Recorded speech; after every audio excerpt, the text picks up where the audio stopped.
we have enough Like a major. Yeah. memory. Only for 300 Major hours. production. Okay.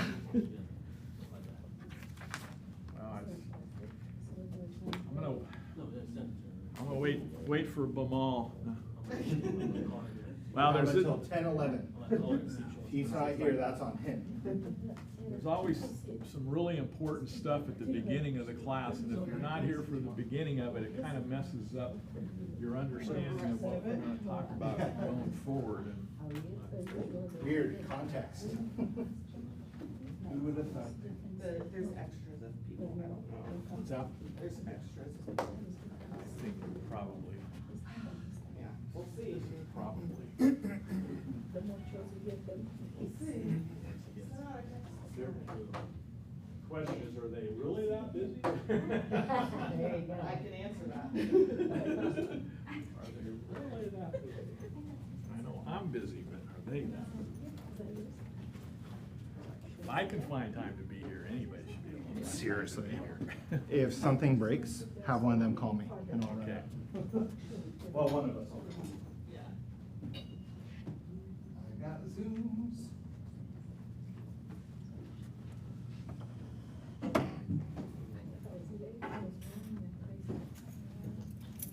Well, good morning. Anybody got anything good to share? Any big win? Put a deal together? Close an escrow? Take a listing? I did. What did you do, Ren? I closed listing yesterday. You closed it? Awesome.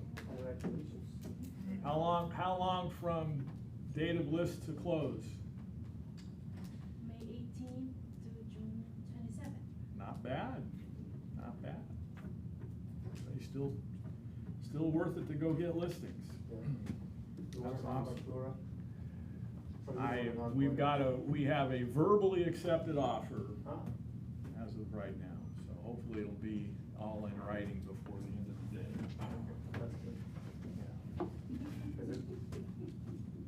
Is it good? Above? Decent, acceptable, that's all that matters. Okay, I guess this recording is on. Well, welcome. Is this the first time for all of you to take a class on pest control? Yes. Yeah, I was trying to think the last time I taught this, it's probably been, I'm pretty sure it was pre-COVID, so it's been a few years.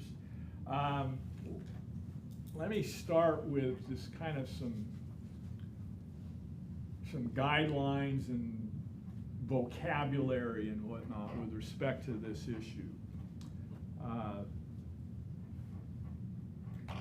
First of all, I think within the general public, I think at various times, some people thought or think that a pest control inspection is required and that pest control repairs must be performed. You'll run into people that will think that, okay? And a lot of that stems back to going back years ago when FHA loans required a Section 1 certification, and FHA loans were one of the more common ways to finance a purchase, okay? So a lot of people still have their memories go way back to things the way they were years ago. Understand this, there's no law that requires that a pest control inspection be done. There's no law that says that pest control work has to be done. You start with the premise that there are two forms of financing that I'm aware of that require a Section 1 certification. One is a VA loan, a loan through the Veterans Administration, which is a no down payment loan. That requires a Section 1 pest control certification. It also requires a roof certification, okay? The other is what's called a CalVet loan. There's another loan through CalVet. Typically, CalVet's 5% down. It requires a Section 1 pest control certification as well. Beyond that, there are no, FHA used to, but they haven't for many years. So there are no other loans that require Section 1 certification. So the only way a Section 1 certification is going to come about is two other areas. One is it's contractually negotiated and agreed to between the buyer and the seller, or the appraiser makes notes of items in the property and provides pictures that show the underwriter there are some pest control issues with this house, and when the underwriter reviews the file, the underwriter may look at it and say, is there a report? If there is, I want to see a copy of it. And when they see a copy of it, they're generally then going to require a Section 1 certification as a condition of loan. So that's how it's generally going to come about. Now, a couple of practice tips. Number one, as a buyer's agent, never ever give the lender inspection reports. You never voluntarily turn inspection reports over to the lender. You're just creating a recipe for disaster, because you're now going to educate the underwriter, and you're going to have work that you're going to have to do before you can close the deal. And it may take weeks and weeks and weeks to get that work done, much more time than you have to close escrow as contractually agreed. Okay. But you do have to worry that an appraiser may see things and point that out in the appraisal, which will tip off the underwriter as well. Okay. So I just want you to understand, that part of it. Another thing too is, if you're a listing agent and you have reports, two things you need to do is, as soon as you go pending, scrub your listing of all references to reports and disclosures, so that the appraiser doesn't see any of that. And if you have reports laying out on the counters in the house, get them out of there, okay? We have no obligation to provide the appraiser or the lender with any reports or disclosures. Now, understand, the reason we're talking about this, I'm teaching this, is because the market has shifted. We're now going into a market where buyers have more leverage in the transaction. Buyers can now consider requesting pest control repairs and requesting a Section 1 certification. So that's why I'm here talking to you about it. We're going beyond just doing pest control inspections as a pre-sale disclosure. It's now something that you can negotiate, but you need to understand, as soon as you write in your offer that the seller is going to provide a Section 1 certification, the lender is now aware of that, and it's now going to be a condition of the loan. So you have to take the timing of all of this into consideration. You don't understand what I'm talking about? Okay, and what does the contract say? The contract says all repairs are to be completed prior to final verification of condition. And when is that? That's up to 5 days prior to close. Consider this from a timing standpoint. What if the seller didn't provide a pest control report, and now you want the buyer to go obtain one and have the seller pay for it? Well, it's going to take you maybe 3 from date of acceptance. It might take you 3, 5, 7 days to get an inspection. So now, if you wrote a 30-day escrow, you don't get your inspection until 7 days, and you're supposed to close in 30, and you got to have the repairs done by day 25, your seller's got a short window to do those repairs. So you really have to think this through.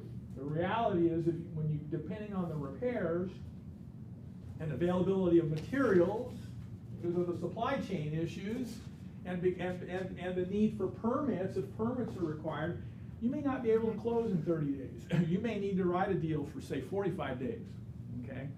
So again, I'm just sharing with you some of the realities of the things you need to be thinking about, okay, when it comes to putting together a contract that provides for this. Any questions on that? Now, some other things. You've noticed I've been using the word certification. there is no such thing as a pest control clearance. There's no such thing as a termite clearance. That's, the word clearance is a word that was used by lenders many, many years ago, and it still carries on to this day. You will still hear people talk about, I need a termite clearance, I need a roof clearance.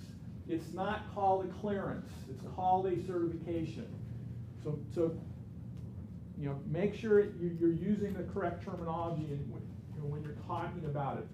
Now, I'm going to give you a form that you're going to be able to use in the contract so that there's not going to be any issue about terminology. But here's the other part you have to understand.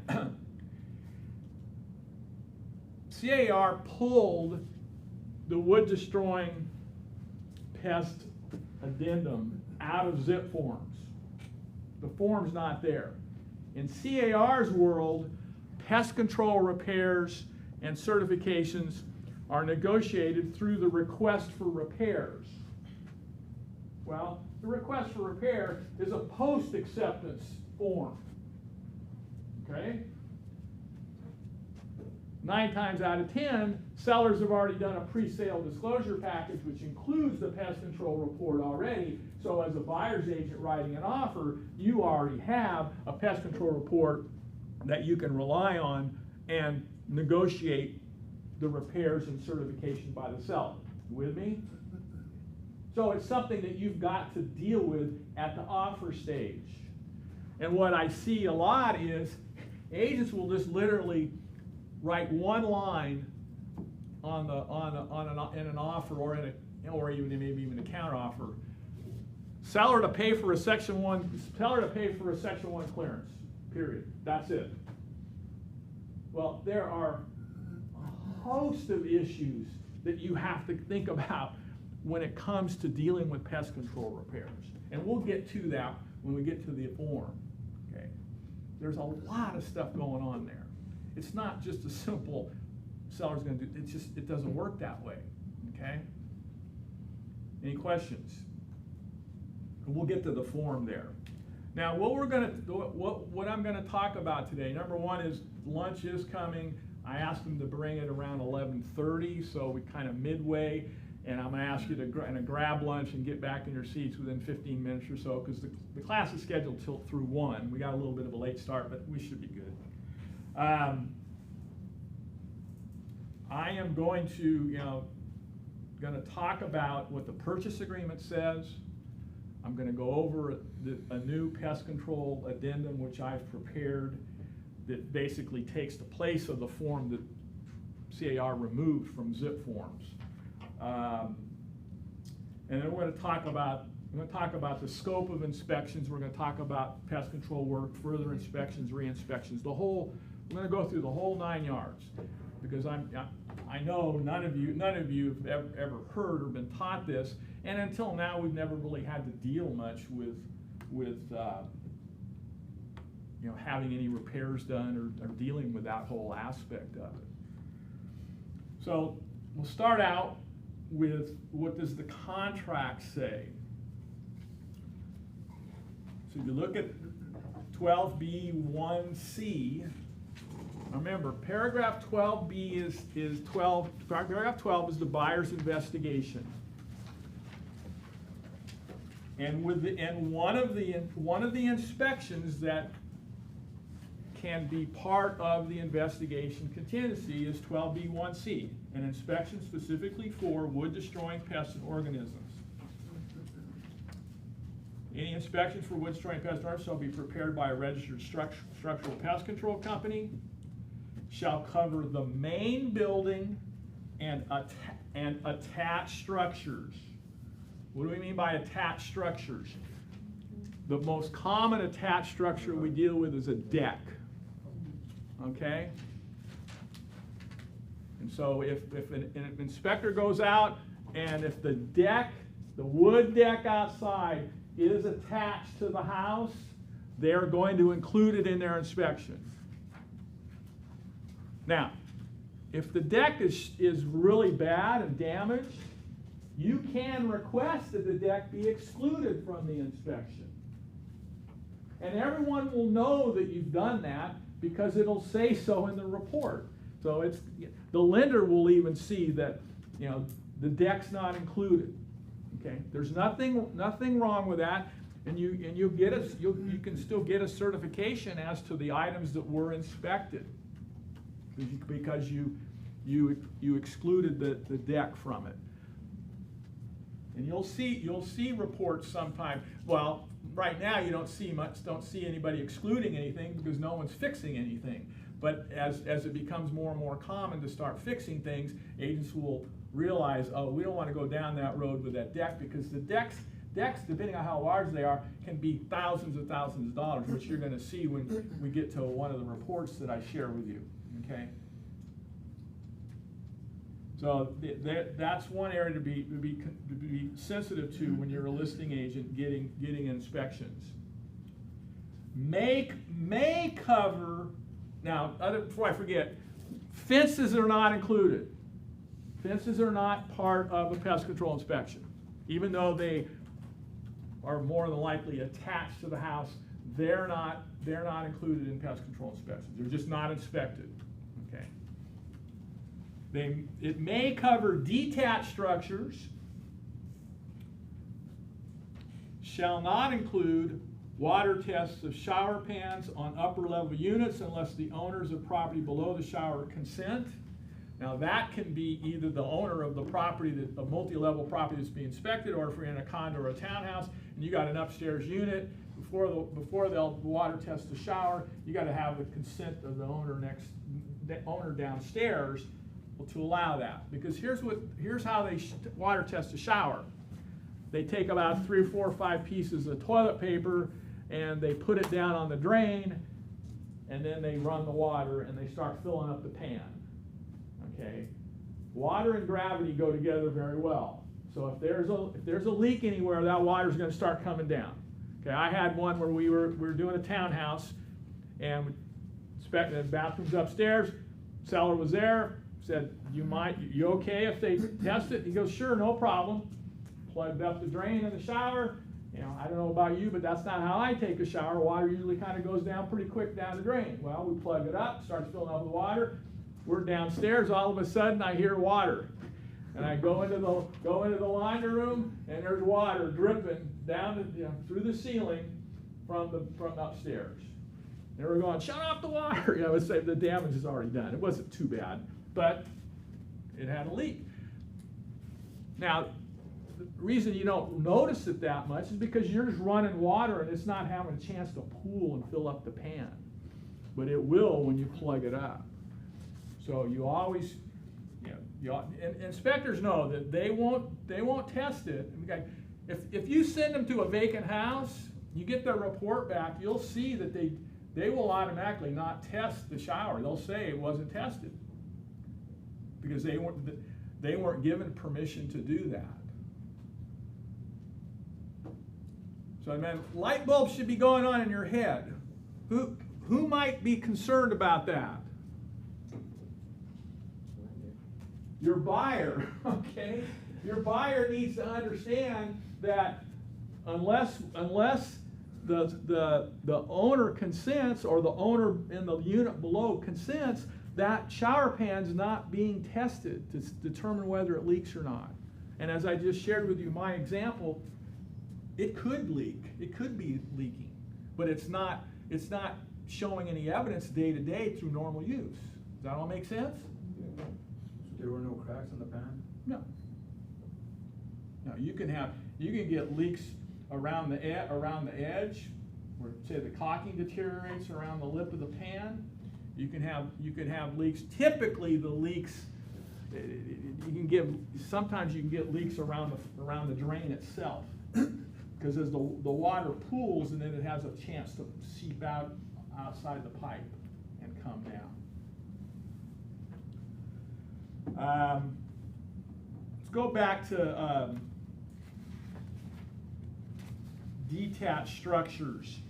Remember, in the contract, detached structures are typically going to be potentially a garage, and now could be an ADU.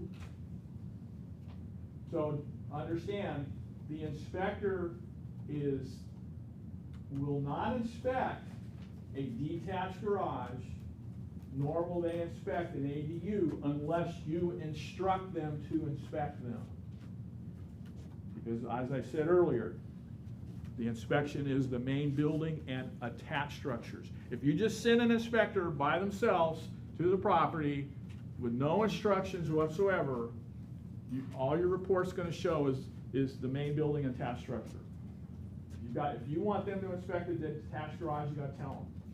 If you want them to inspect an ADU, you gotta tell them. Okay?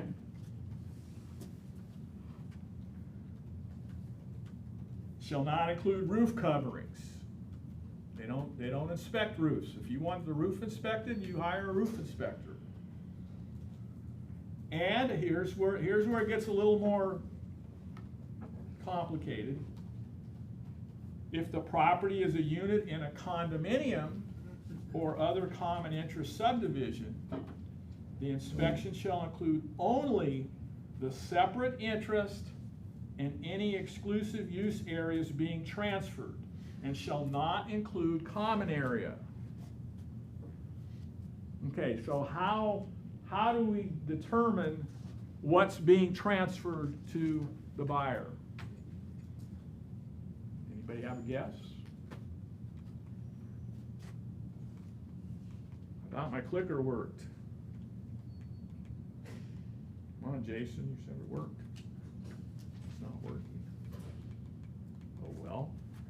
Someone want to call Jason, say, tell him the clicker's not working? Send him a text.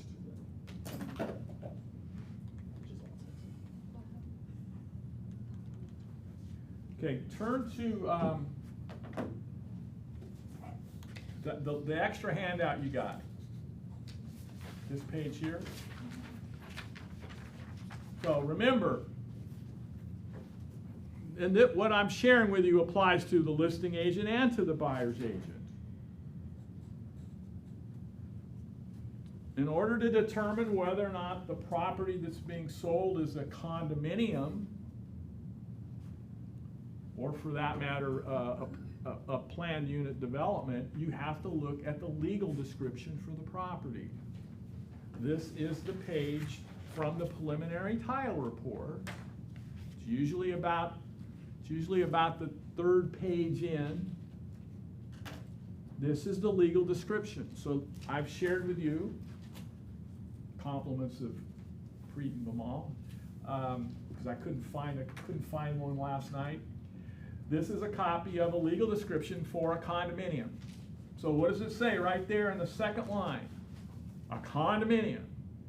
So that's how you know it's a condominium. Digress a second. Most townhouses, probably 90 to 95% of the quote townhouses, are condominiums. Remember, if you remember from principles, condominium is a form of legal ownership. In law school, we were taught you own the airspace inside the wall. Well, it's really more than the airspace. You own this finished wall in. The framing and beyond is the HOA, which you're a member of. But your condominium unit is, for insurance purposes, is this drywall in and everything else inside the unit. That's what you own when you own a condominium. Who's responsible for the windows? Depends. You gotta look at the CC&Rs. In some complexes, the windows are common area, and some they're not. Okay. For some reason it wasn't responding for me. And then you have what are called exclusive use areas. So in this, you've got, this shows that you own an undivided 1/4 interest in lot 1. This means there's 40 units there, and you own an undivided 1/4 interest in the whole lot where the property is. And then parcel 2 is the unit itself, which in this case, these have attached garages, so it's all one unit, is unit 24. That's the unit that they have listed. And then parcel 3 is the exclusive right to possession and occupancy of that. Is it working now? Yeah. There we go. Parcel 3 is the exclusive right to possession and occupancy of that portion of lot 1 designated as deck and patio garden. So when you order a pest control inspection for this property, that's what you have them inspect, because that's what the seller is selling. Make sense? Now what happens in the real world is agents never talk to the inspector. They just assume the inspector knows what to inspect when they go to the complex, and then you get what you get. And the inspector just basically inspects what he did the last time, and he did it the last time. Well, at some point he may have done it wrong, but he's still doing it wrong every time after that because no one's told him otherwise. And then what happens is you get a report and you go, it's got common area on it. What'd the contract say?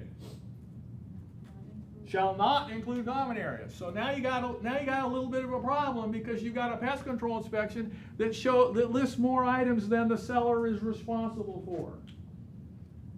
So if your contract says we need a Section 1 certification, you've got it more work, because now you got to take the pest control report, you got to send it to the HOA and said, would you please review this report and acknowledge in writing which items are your responsibility. And then they will issue a letter and say, we are responsible for 3, 9, and 12, or whatever it may be.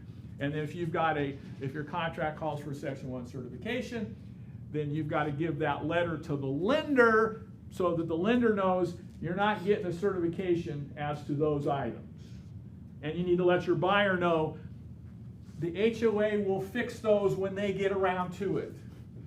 It ain't happening 99% of the time during escrow. Everyone follow me? Okay. Now I'll tell you one exception. In fact, I ran into some people that live in the trees the other day. The president of the trees, his name's Dean. Dean is like on top of it. You do a pest control inspection in the trees, and you send them the report. Dean looks at it. He looks for stuff that they may be responsible for, and he's calling you on the phone saying, hey, when can I get someone out there to take a look at it? And you come out and look at it, and he goes, all right, I'll have a guy fix it in 2 days. And he's like just Johnny on the spot. Just takes, assuming he can get it done in a reasonable time. But you normally don't get that with an HOA. You're normally going to be, they could be getting to it in 30, 60, 90 days. That's an exception. But you understand, everyone understand the issue, okay? It's not really, quote, an issue if the contract doesn't call for a Section 1 certification, but it becomes an issue when it does, because you've got potentially Section 1 items of common area that you can't fix, because it's the HOA responsibility.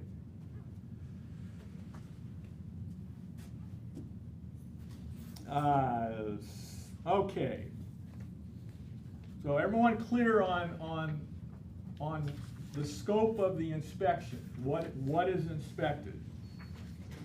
What I was going to share with you, a townhouse is a style of property. It's not a form of ownership. Okay. When you have a property that's in a plant, in what we call a planned unit development, it's either a condominium, you could have a condominium or a planned unit development. And we're usually talking about attached structures, buildings with multiple units. But remember, you can have a planned unit development that consists of detached homes too. Most of Ardenwood is a planned unit development, detached homes. Glenmore is a planned unit development.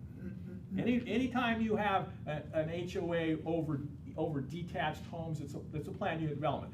But you can have attached homes be part of a planned unit development. The trees, Charter Square, those are PUDs. Now, when we use the word condominium, most people relate that to an apartment building. Okay? Condo is a single floor unit with maybe someone above or below. That's what people think of as a condo. But what I tell you earlier, most townhouses are condos. What do we refer to as a townhouse? A townhouse could be a single level structure with no one above or below. It could be a 2-level, 3-level, but it's attached to other units. That's what we call a townhouse. But in most cases, the ownership is condominium. Now, if it's not condominium, it's a planned unit development. What does that mean? That means the owner of that townhouse owns the land, owns the unit, owns the roof, and the airspace above. They own the whole thing. Then the question is, what are they responsible for? There's party walls between the units, so each owner is normally equally responsible for the repair of the party wall between the two units. Then the question is, who's responsible for the roof? The owner or the HOA? Depends. That's where you gotta go look at the CC&Rs, because you gotta look at what's the definition of the unit versus what's the definition of common area. We're kind of digressing, but this is all relevant to this issue we're talking about.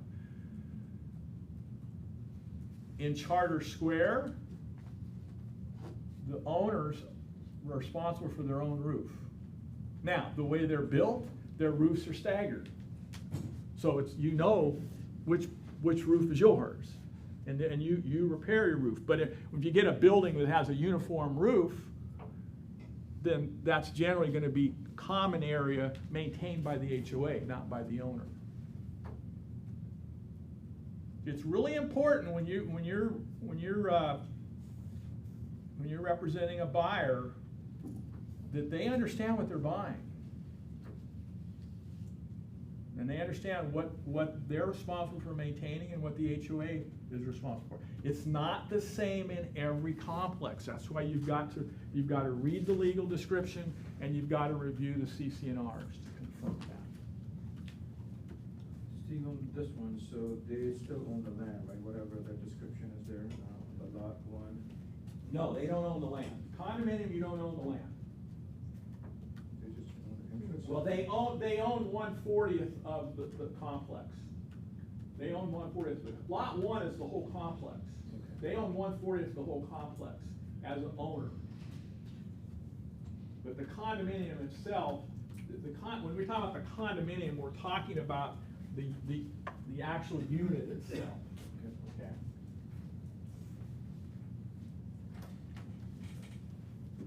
The reality is, I mean, because the HOA is governing everything, the fact that you have an interest in the land really doesn't allow you to do much, because everything's all governed by the HOA. It's not like you can come along and go, oh, I'm gonna squeeze a mini ADU in my backyard. No, you can't do that. Okay. I'm gonna build a tiny home. No, I'm sorry, you can't do that. What's here is here. There's nothing else going on here. Okay, so everyone clear on that? Not to belabor the point. Okay.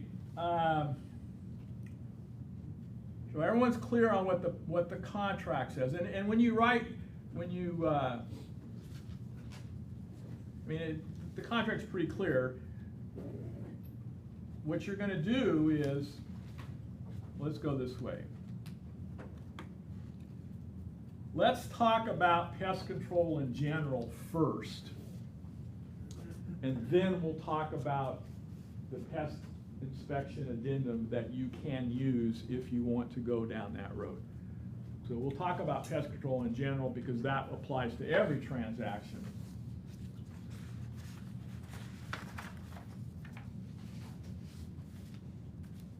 So remember this, the pest control companies are in a regulated industry. So you don't have, this isn't in your handout, so you don't have to look at the paperwork. They're in a regulated industry. They're governed by a Structural Pest Control Board in Sacramento. And one little side note is because they're in a regulated industry, their operating costs and their overhead is much greater than a general contractor. So that's why their bids to fix things are much higher than what a contractor can do work for, because they have much more overhead. regulated industry. So always keep that in mind. Generally speaking, you can almost always get a general contractor to outbid the pest control company on any repairs other than those that deal with actual, chemical treatments and fumigations and that sort of thing. Okay, you can always put the other repair, the fungus damage and dry rot repair can be done by others, but then but if a certification is required, that's going to trigger what's called a reinspection. Okay. The type of inspectors that we deal with more often than not are what are known as, there's 4 branches of inspectors. There's operators. There's a fumigator, branch 1. There's household pests, branch 2, which is like ants and whatnot. And then there's termite inspectors, which are branch 3. And then you have what are called branch 4. There's actually roof treatment companies. We deal primarily with branch 3 inspection companies. Now, the most common are companies who do inspections, who do structural corrections, and chemical treatment. They do it all. So the Omegas and the Home Guards and the East Valleys and all of those are all, they're full service companies. When you go to the companies like Terminex or Orkin, those kinds, they do inspections and they do chemical treatments. They do no structural corrections. So you need to remember that, because I can tell you, I've been doing this for almost 33 years now, and I have come across quite a few sellers who have service contracts with Terminex or with Orkin. And those contracts include not only coming around and spraying the house, but they'll do periodic inspections. So they'll go, when you talk about, what we're going to do, do pre-sale, property inspection and pest inspection. Goes, oh, well, my house is inspected all the time. I go, okay, great. Let me see the paperwork. So then I have them give me the paperwork, and I look at it. Now, who is it? Oh, it's Terminex. Okay, well, right then I know, I've got a report, which we've got to disclose because it's responsive to the SBQ. Are you aware of reports? Yes. Yeah. Possession? Yes. Got to give it to them. I've got a report, and it lists what's wrong, but it doesn't tell you what needs to be fixed or how much it's going to cost. Okay. So now you've got to go that next step to get someone out there to bid the work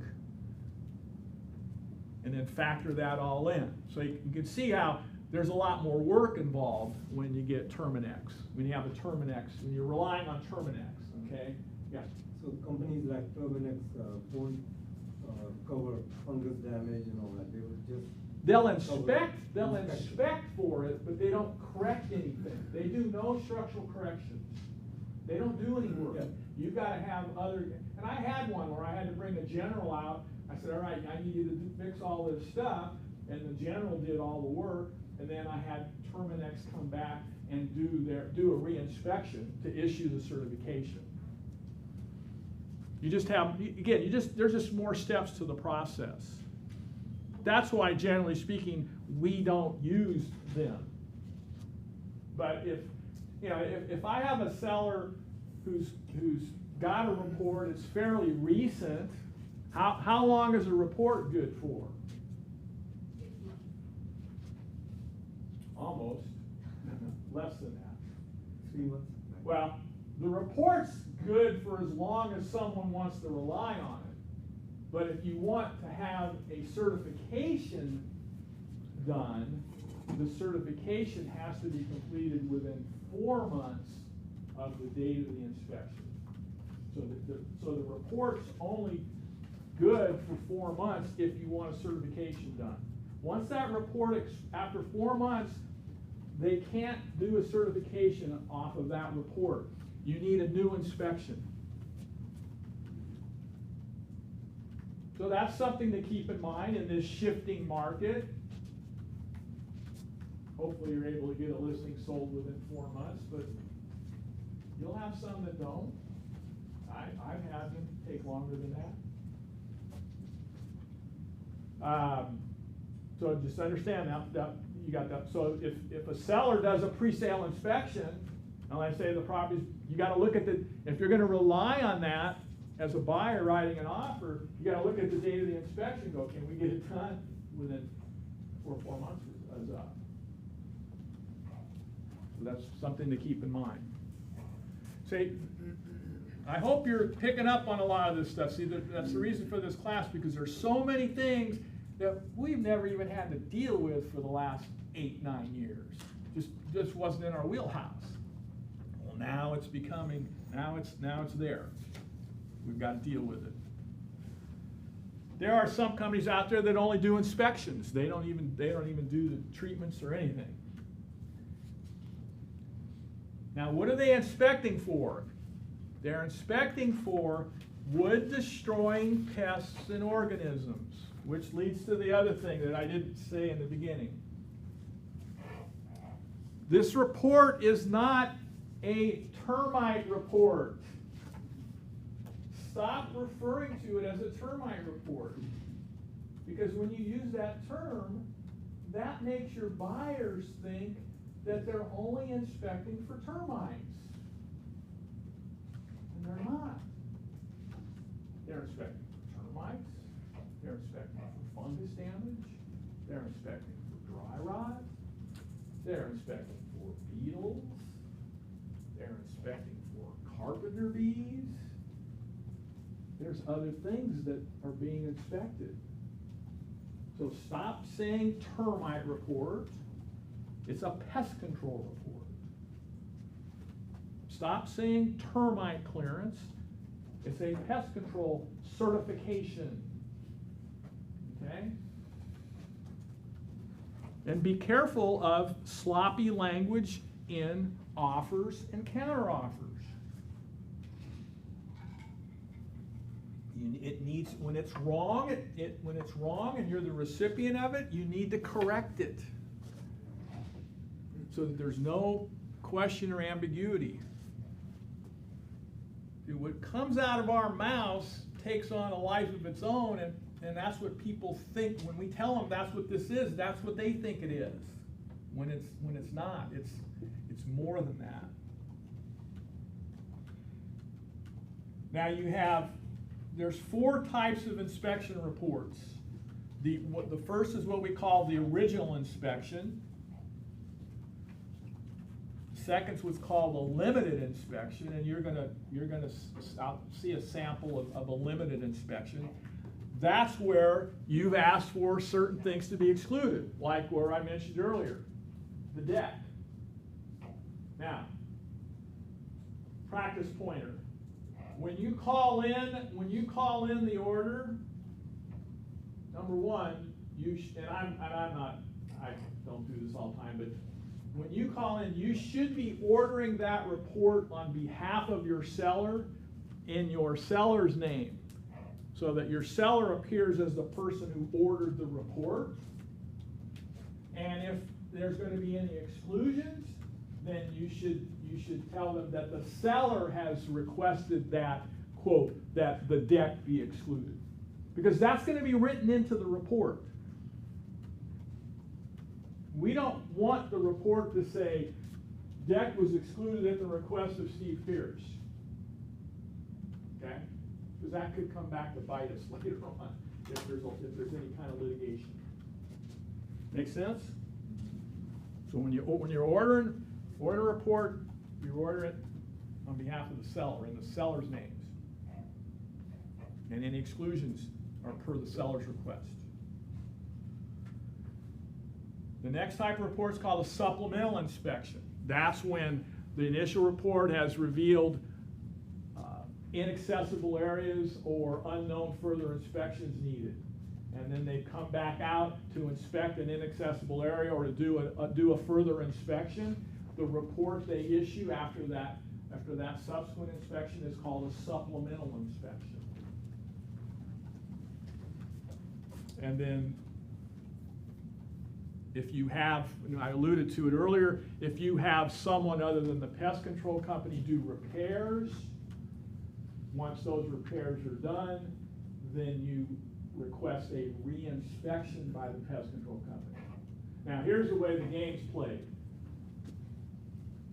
You look at the pest control report, you look at the cost of everything, you back out all of the chemical and fumigation type treatments. You back, because those have to be done by the pest control company. But then look at all of the other, what I'll call, carpentry type work, removing fungus damaged wood, dry rotted wood, and so forth. Okay. You can give that to a general contractor to bid, and that contractor will likely come in lower, and then your only other cost after that is a re-inspection fee by the pest control company. Now, typically a re-inspection fee, it can't be more than the original inspection, but they're usually less. You're probably looking at, it's been so long since I've done a re-inspection. I mean, where maybe I'm paying, say, $450 for an original inspection, a re-inspect may run, say, $250, something like that. So that's the number you're gonna add on to a contractor bid. And the total of that, depending on how many items, still may be a savings. Now, the question is, do you wanna go down that road? Well, I'll submit to you that I don't play that game anymore. And I explained to my seller that, Mr. Seller, you may talk to agents, or you may have heard of, contractors coming and doing some of this work, and then having the pest control inspection company come back and re-inspect and to try to save a few dollars. Okay? Said, in my experience, it's not worth it, because here's what happens. A problem arises after close, the next rains, or whatever it may be. There's something wrong with the work that was done. Now the question is, who's responsible? Well, as soon as you get two people involved in this process, because you've got one who does the work, and then you have another that re-inspects it. Now, the inspector is only, when the inspector does a re-inspection, when the pest control inspector does a re-inspection, they are only certifying that when they haven't done the work, they're only certifying that from a visual look, that the property is free of infestation or infection of wood-destroying pests and organisms. They're not guaranteeing the work that was done, because they didn't do it. And they'll say on their notice of work completed that it was done by others, but all they can say is the work was completed by others. They're not certifying it, they're not guaranteeing it. So then when a problem comes up, they point the finger at the other. And then it becomes very difficult to resolve the problem, because they're each pointing the finger at the other, and your consumer's sitting back there going, well, wait a minute, it's like, somebody ought to be responsible for this, and now you're making me hire an attorney and go to litigation because you guys are, see where I'm going with this?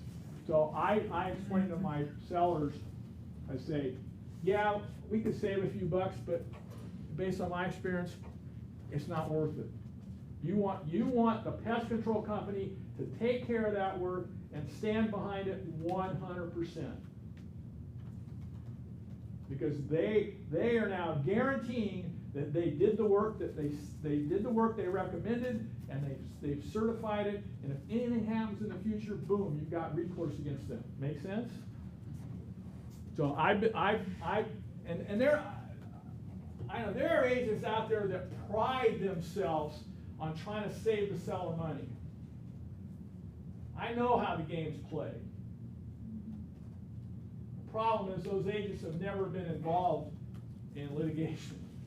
They have no idea what they're potentially getting their seller or even them into.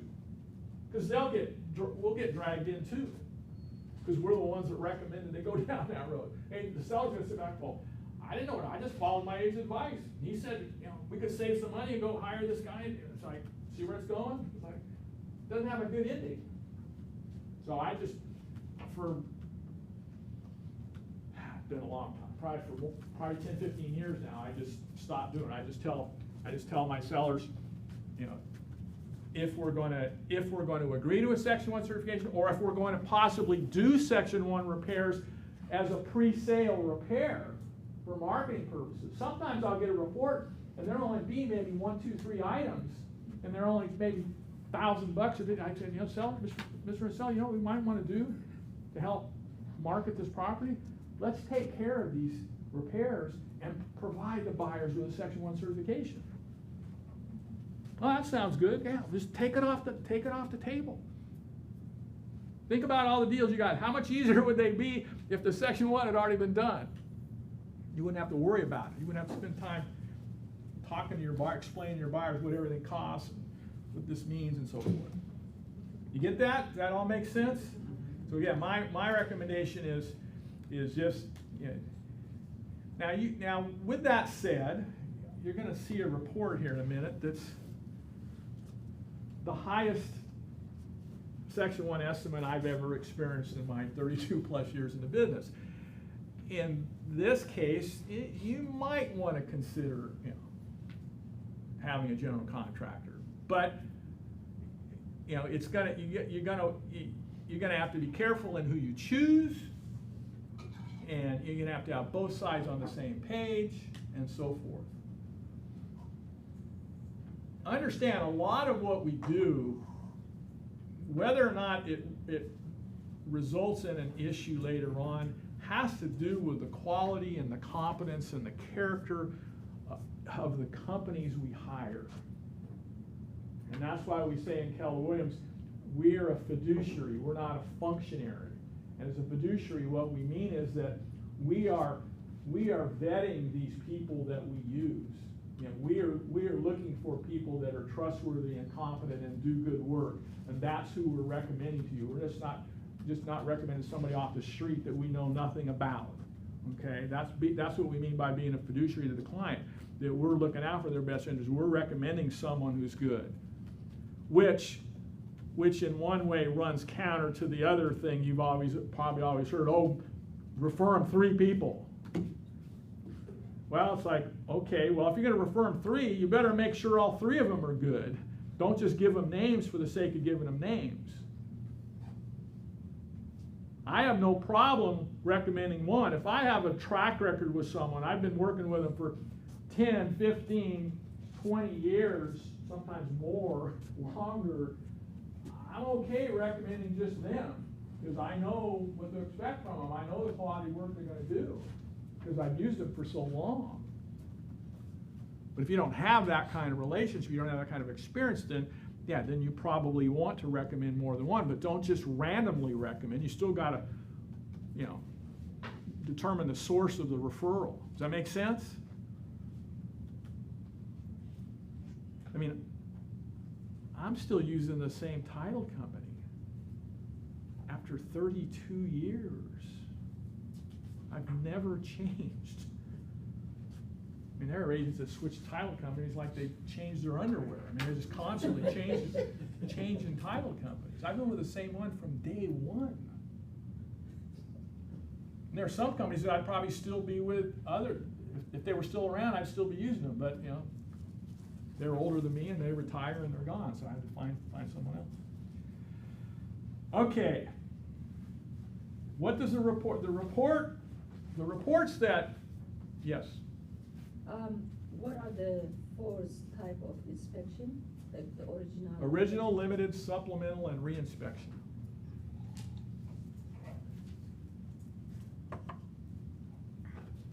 Okay. The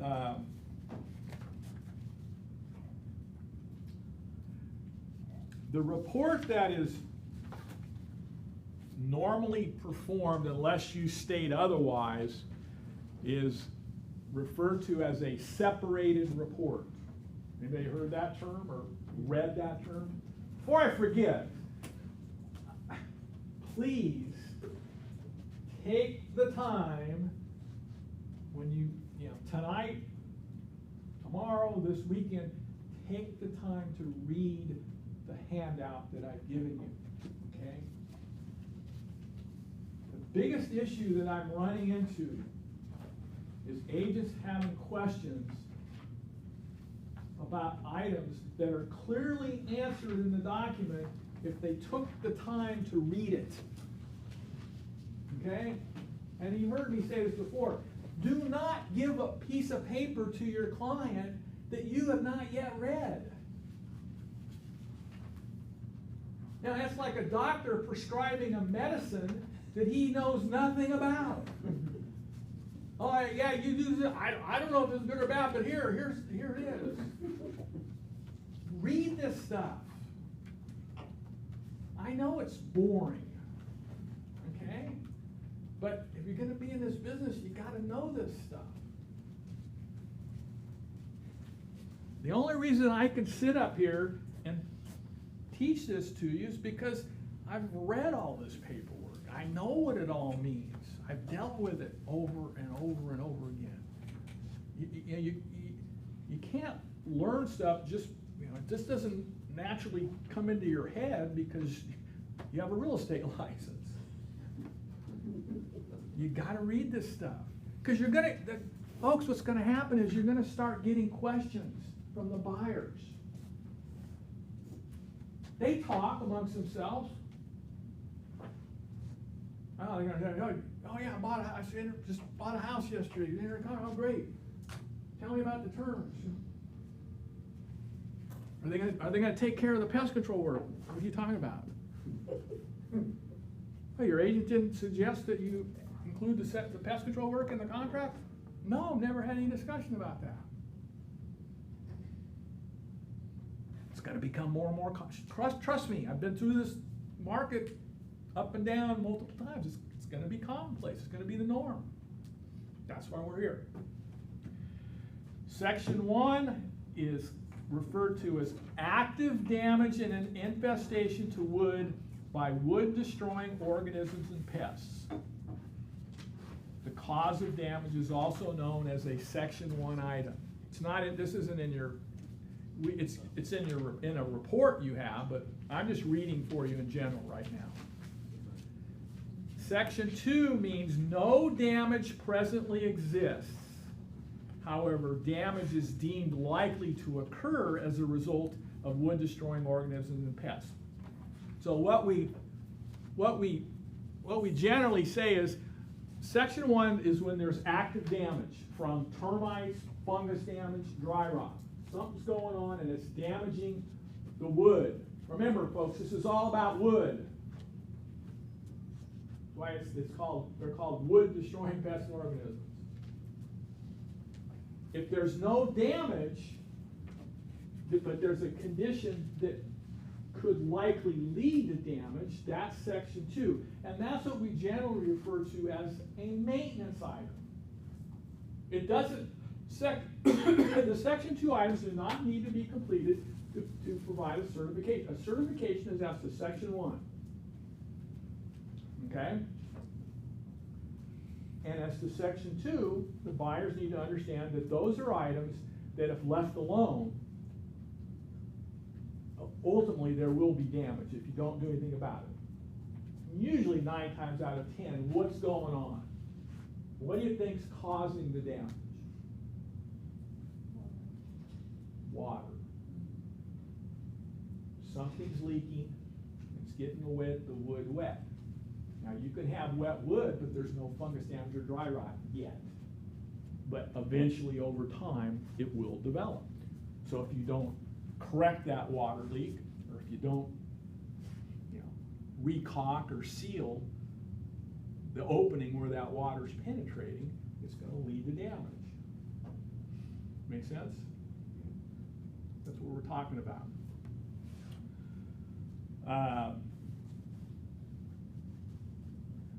You can have a loose toilet and it can be even leaking. But if there's no damage to the wood, it's Section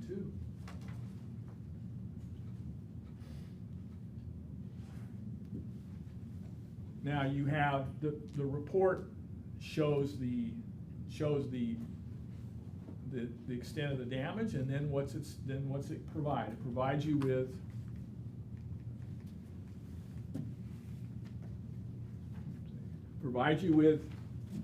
the finding. You can move ahead into your packet. Shows you with the finding, and then it gives you the recommendation. Like here, item 3, the furnace closet door is fungus damaged. Go in about 5 pages and you should find the, right here, item 3, the furnace closet door is fungus damaged. What's the recommendation? Remove the damaged wood members and replace with new material. Paint to match as closely as practical. An exact match is not guaranteed. Before I forget, you've got to be very careful, folks, when you look at the recommendations, because pest control companies may not always recommend replacement of the exact materials that are already there. A lot of pest control companies, sometimes when they're calling a shower, instead of recommending that they replace, the granite tile in the shower, they'll bid standard white tile. Well, is that what the buyer bought? No. And I can't tell you how many buyers have unknowingly, and the agents didn't realize it too, is they negotiated a certification. The seller replaced the shower, but the seller replaced the shower with white tile because that's what the report said. But the original shower was much more upgraded than that. Did that comply with the contract? Say no. You know that the section on repairs says that repairs are to be done with the comparable materials of comparable quality. But it says that an exact restoration may not be possible because you may not be able to find the exact same material. But you still have to replace whatever's there with the same thing that was there, because that's what they bought. Think about it. The bathroom's got materials that they're equivalent of a $15,000 bathroom. If you've got to replace the shower, it's got to be the same material. You can't go put standard white tile. And that went on I saw that happen many times in the industry where the agents weren't paying attention to that distinction. And the buyer didn't realize the buyer wasn't getting what they bargained for. But this recommendation does state a couple things that are important to know, that they're going to paint to match as closely practicable. An exact match is not guaranteed. And that's consistent with what the contract says too. Now, the other thing to be careful of is you'll get pest control companies that will say they're going to repair some wood, and they're going to primer it. They're going to paint it with primer. They're not going to do the color. See that? John's been around long enough, knows what I'm talking about. Well, what did the buyer buy? Buyer bought a painted house. They buy a house that's got, you go walk around a bunch of the roof eaves and it's all just painted with white primer. Is that what they bought? No. So you can't, the seller's obligation doesn't stop with what's in this report. It has to be painted with the finished color. Take it to its extreme. I love when I get it. I was loving getting these arguments with agents because they want to argue. I said, you're arguing with the wrong person. Okay. Imagine this. Imagine that every stick of wood on the outside of this house is fungus damage and has to be replaced. If we follow the report and we follow your line of reasoning, it's okay for the pest control inspector, when they're done replacing out that wood, to paint it with white primer. because that's what you're saying when you're refusing to paint the color paint. Is that what the buyer bought? No, they bought a painted house. You gotta deliver a painted house. Does everyone understand where I'm going with this? Because this is a problem that used to come up a lot in this arena, where the pest control companies would bid less and recommend less than what was there. And then you get in these arguments, well, this isn't what you didn't fulfill the contract. So again, I'm trying to make you aware of issues before they become an issue, because I've seen all that. And then the other thing we talked about earlier is you're going to have what are called further inspections. That's column 3 on the pest control report.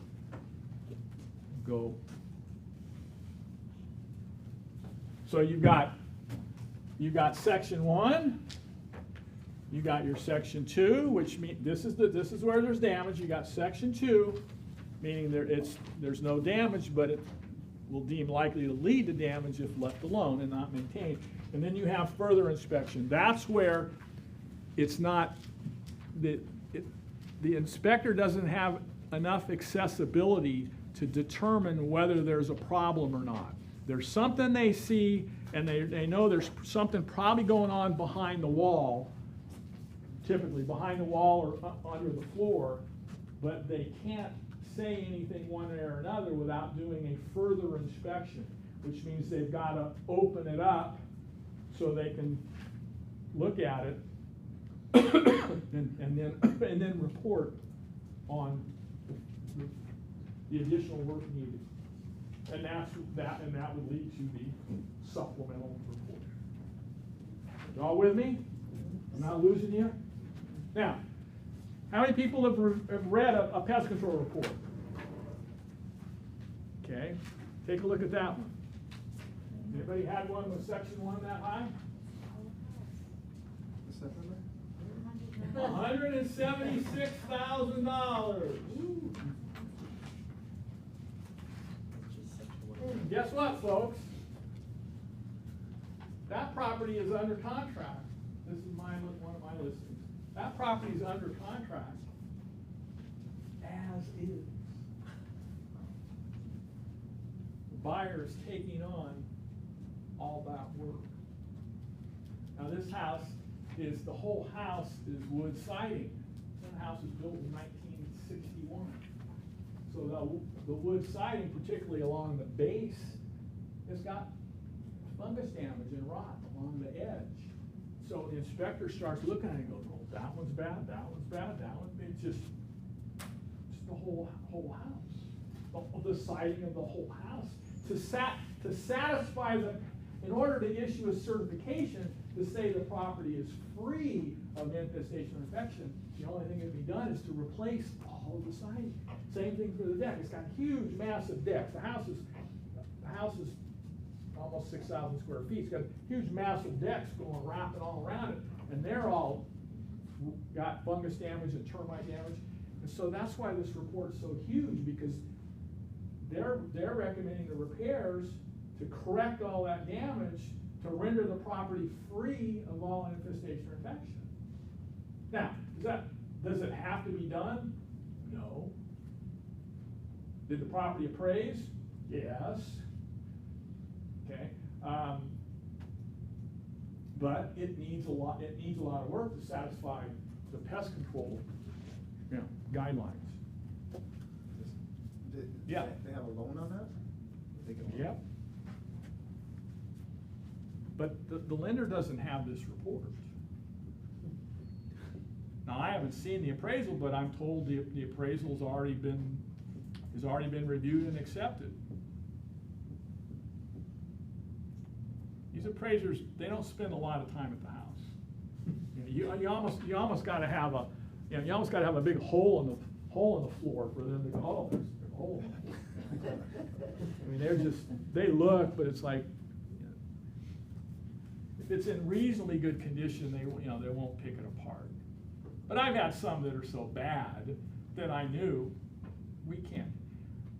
we can't finance this property, we gotta sell it cash, because it's just so bad. I mean, this house, you can still live in it, it's not, most of the problems are all exterior, not really that much going on inside, it's all exterior. But yeah, that's the biggest one I've had in almost 33 years, biggest one I've ever seen or heard of. Huge amount. Now remember, the property was listed for $3,950,000, so it's all kind of relative. It's a lot of money, but it's a percentage of the whole. It's not the end of the world. Still a lot. So you have, there's actually 3 types of certifications. One is that the property is upon inspection, is free and clear. Let's see.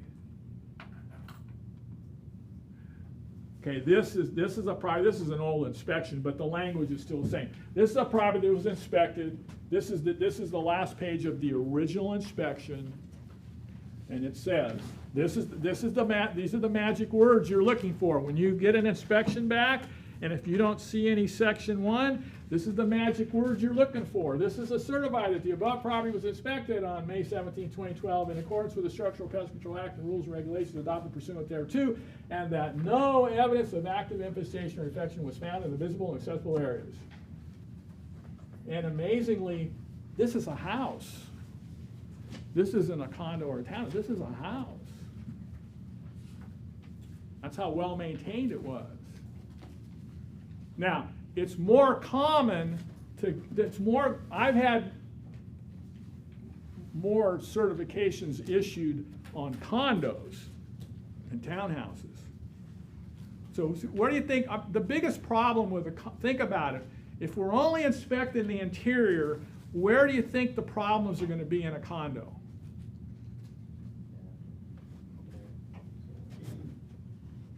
Where do you think the most likely? Bathrooms. Because what causes fungus damage and dry rot? Water. What generates the water? The shower or the bathtub. That's our most common problem in a condo.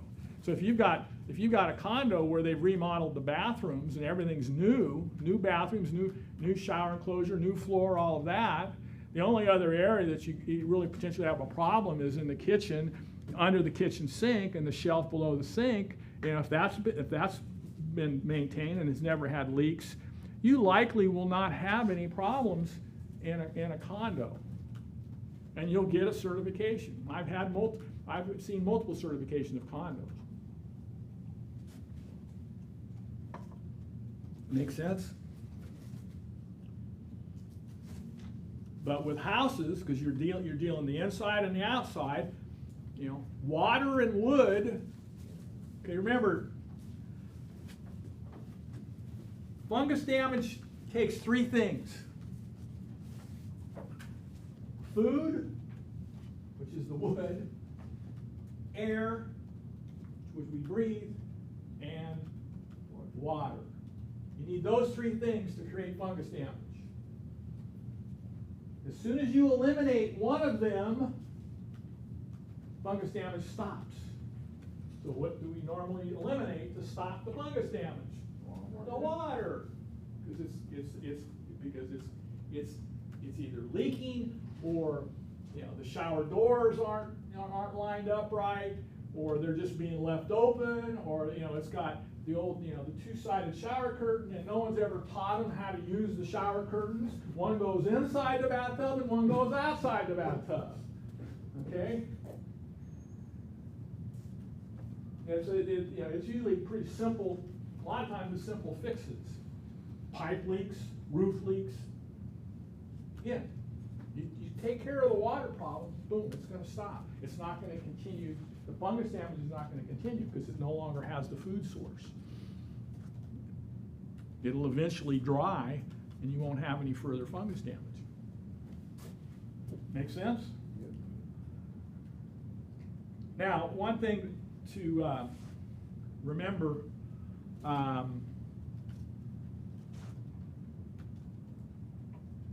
in addition to the certification, if after a re-inspection, you'll also get what's called a notice of work completed. And they'll come and they'll know what they did, and then when they come inspect, they'll see the work done by others. And then the notice of work completed will say, we corrected these items, 1, 5, 9, 14, 15, and then this work was done by others, and then they'll put this work was not done. So you'll see what they did, what someone else did, and what wasn't done. And that will all be on the notice of work completed. Now, whether or not you actually get a certification depends on whether or not all of the Section 1 work was done. In order to get the certification, all the Section 1 work has to have been completed. Now, remember, because the pest control companies are regulated, they have to submit all inspection reports to the Structural Pest Control Board. And they are, because it's a state agency, those reports are all public record.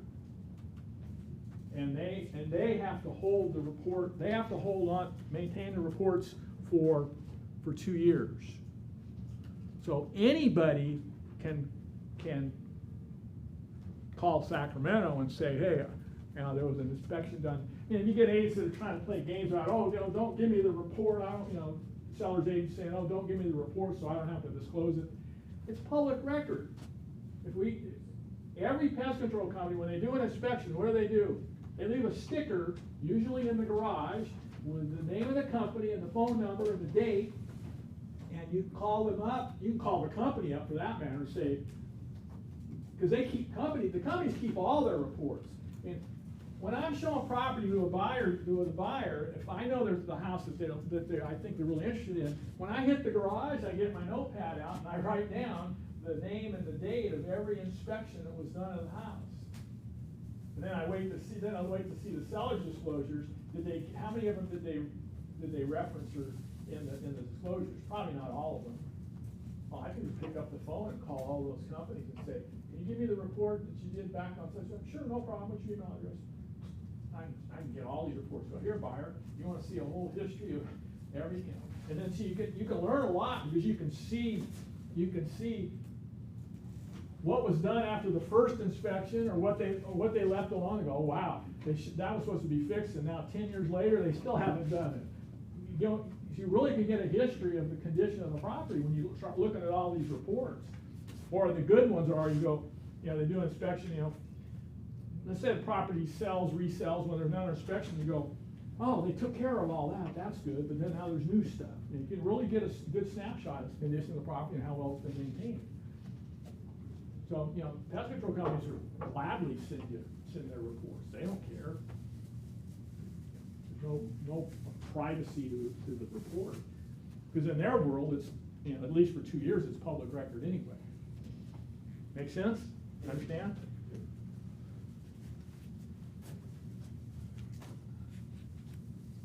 So, fungus damage is the one thing that we deal with a lot. We probably deal with that. I mean, you go through this report, the Palomares Canyon report. I mean, a lot of what we're dealing with is fungus damage. I mean, here, fungus damage, fungus damage, fungus damage. Okay.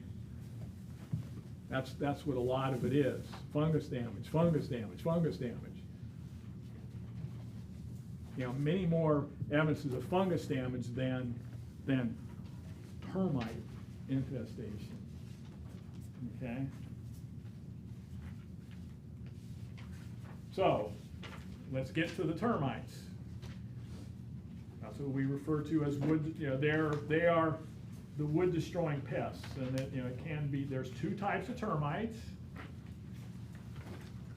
Who knows the 2 types of termites?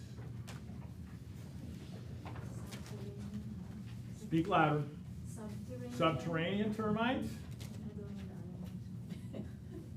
Drywood termites. Subterranean termites live in the ground. How far down, you ask? They can live 10 to 15 feet down. and they come up to the top of the ground, and then they determine where wood is, and they create mud tubes along the wood so that they can go to the wood, get the wood, travel back down the tube, back in the ground, and take the wood back to their colony to feed the colony. That's how they get their wood, how they get their food. Okay? When an inspector goes in looking for evidence in the crawl space, looking for evidence of subterranean termites, the first thing he's looking for are their mud tubes. Usually you can see them on the concrete foundation walls. Okay? And then they'll lead up to the tube. Now sometimes, it's like, sometimes the poor termites haven't got to the wood yet, but guess what? All that work they did to make that tube up to that point, it's all gonna get knocked out and gone. Okay? When you come through, because one of the recommendations is to knock down all the tubes, which stops their ability to go up and down to the wood. Now, they'll get up into the wood, and then they can, if they're there long enough, they'll get into the subfloor and start eating into the subfloor. And you'll find that out when you go to replace the floor, you take the flooring off and you get down to the subfloor, and then the subfloor is just riddled with termite damage, because they've just eaten the wood away, because they've been doing it for years and years and years. I had a house, and I used to have the board, but my wife threw it away. I had a house where the father had built an addition on a slab. It was on a slab now. This is a crawl space on a slab, and he put wainscoting, 3 feet up, and he had 2x4s that he had slit smaller and ran them up to the top, and then had paneling, this wainscoting around this room. And again, it's on a slab, and had the house all painted. And then one day, my buddy, parents' house, he saw this one little hole. Now this is, again, we're on a slab, we got wood wainscoting up to here, and we've got a molding right across the top. In fact, I think I may have a picture of my phone.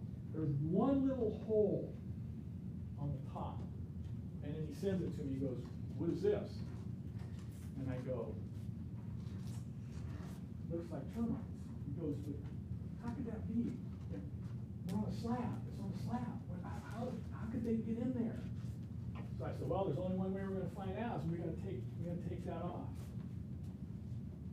We took it off. The 2x4 running from the floor up to the top was just completely eaten like crazy. I mean, the termites had probably eaten 25% of the wood all the way up to the top. And this one termite had gone all the way up to the top of that wood and was poking a hole in the top of the wood. We only saw one live termite in that 3-foot tall piece of wood, and he had come to the top and it bore a hole right at the top. That's how we knew it was there. Without that, we would have never even known that, for all we know, that wall would still be standing and those termites would still be in there. Okay? It's kind of crazy. Impressive. What's that? Very impressive, actually. Yeah.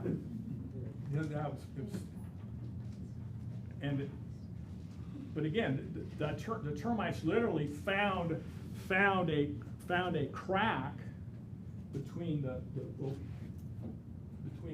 concrete to get up, come from the dirt, into a crack in the concrete, and then found the wood. And then we're having a field day with eating the wood. They didn't even have to make mud tubes, because they hit it right there. Struck gold right as soon as they came through the concrete. Boom, there it is. They don't have to do any more work. They found the promised land right there.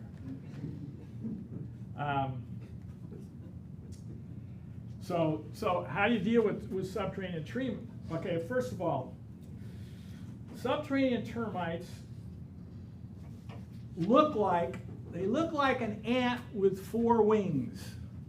And the 4 wings are of equal size. And the wings are bigger than their body. And they swarm, subterraneans swarm twice a year. They swarm between April and May, and they swarm between October and November. Usually, quite often, when you'll see swarms will be shortly after a rain.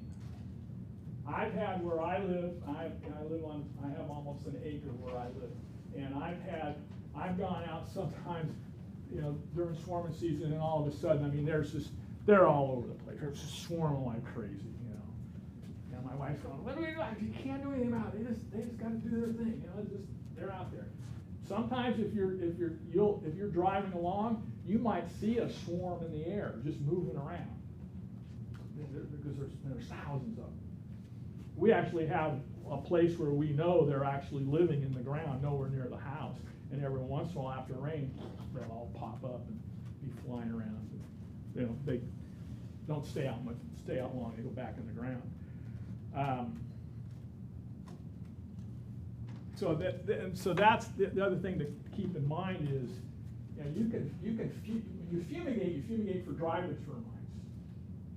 But you can treat a property, but you can have even though you treat a property, you can have a new infestation because of the swarming.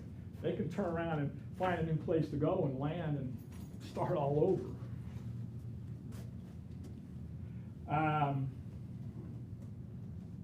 Basically, the way they deal with subterranean termites is there's different ways of where they have different treatments. One's called a trench and treat, where they make a trench and then they put the chemical in the trench. There's another one called a rod and treat, where they take a rod and they just inject chemical into the ground. What they're doing is with this chemical is the goal is to create like a chemical barrier, so that when they come back up, they ingest the chemical and then they take it back to the colony, and that kills the colony. That's the process that's going on, okay? Because they're not living up, they're living down below, but they come up, they'll ingest the chemical when they come back up, and then they'll take it back down to the colony and kill the colony. Another one is called a drill and treat. That's where if you've got like concrete sidewalks and stuff around a house, and they feel their subterraneans in that area, they'll actually drill holes, you know, about 1.5 inch diameter holes into the concrete, and then inject the chemical down in the hole, and then patch the concrete up. Once in a while, you'll see a house where that's done. If you ever walk on an older house, and you walk up on the front porch and you see these patched holes about $0.50 diameter, that's an old subterranean treatment. They've drilled the hole and injected chemicals down in. What about fumigation? Okay, that's that's another termite. We're not there. Oh. Fumigation's for drywood. So everything I'm talking about right now is subterranean for the termites that live in the ground.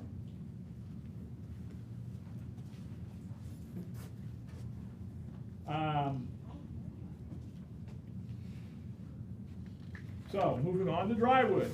Drywoods swarm in April, between April and July, and quite common to swarm after rains as well.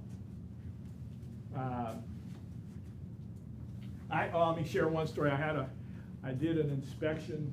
I had an inspection being done of a house in Cabrillo, and the sellers were there, and they were sitting outside out in the backyard at the patio table and talking and laughing and stuff. And the inspector goes and he removes the hatch to the attic in the hallway. And as soon as he removed the hatch, a whole swarm of termites just came flying into the house. There was termites everywhere, just all they're just all over the place, all over the walls, and just everywhere. It's kind of like a scene out of a movie. I was thinking of a movie where I was seeing a movie the other day where they let loose all these infected bees. Anyway, it was the same thing. It was just termites everywhere, and I kind of laughed, and then I went out to the outside, because I had the buyer, I said, Mr. Seller, hey, I think the Asians are, hey, let me show you something, come here. They like freaked out, they could not believe it. I said, yeah, where did those come from? They're up in your attic. They didn't even know it, that they were up there. They had swarmed and got in there and they were there. Not a pleasant sight. You know, they're thinking, yeah, we've been living here with all those things flying around in our attic. They had no idea. There was, you know, there was an opening somewhere. There was an opening outside that they found and just flew into the attic.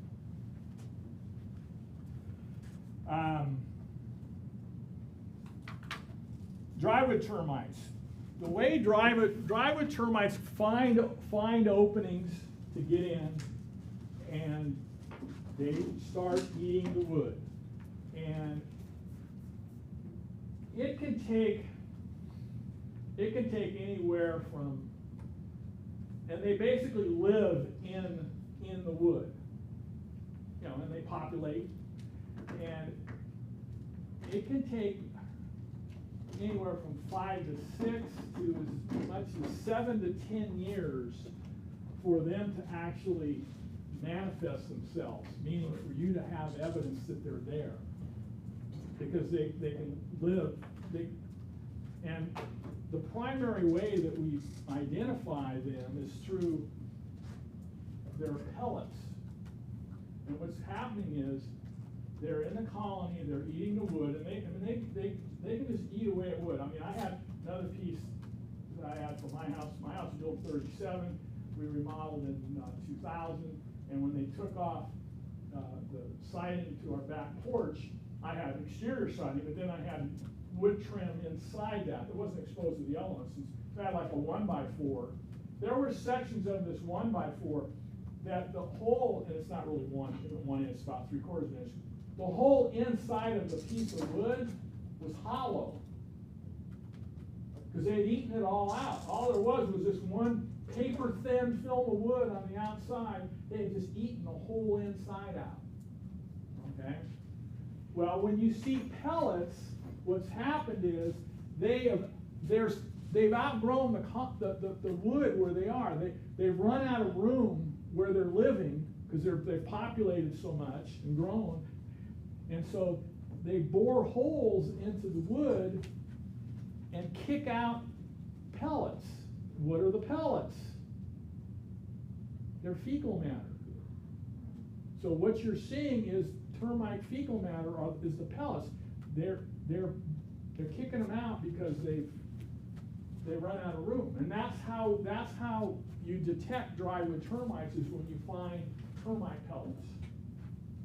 And I just realized I've got to, maybe I can get it to work during the break. In our house, all of a sudden, this was just earlier this year.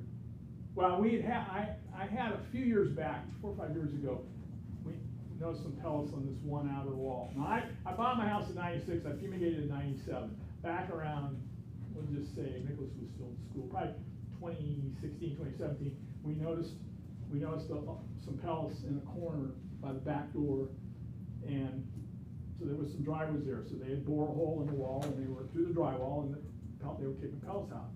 And so then I had Omega come out and just do a local treat, because I didn't see it anywhere else. Did a local treat. So they drilled some holes, inject some chemicals there, kill termites, pass the holes, good to go. Well then, earlier this year, January, walked into the dining area, and our house has hardwood floors, and I looked down by the outside window, and I go, there's pellets on the hardwood floor. So then I look up, and we got this valance hanging over the window. I lift the valance up.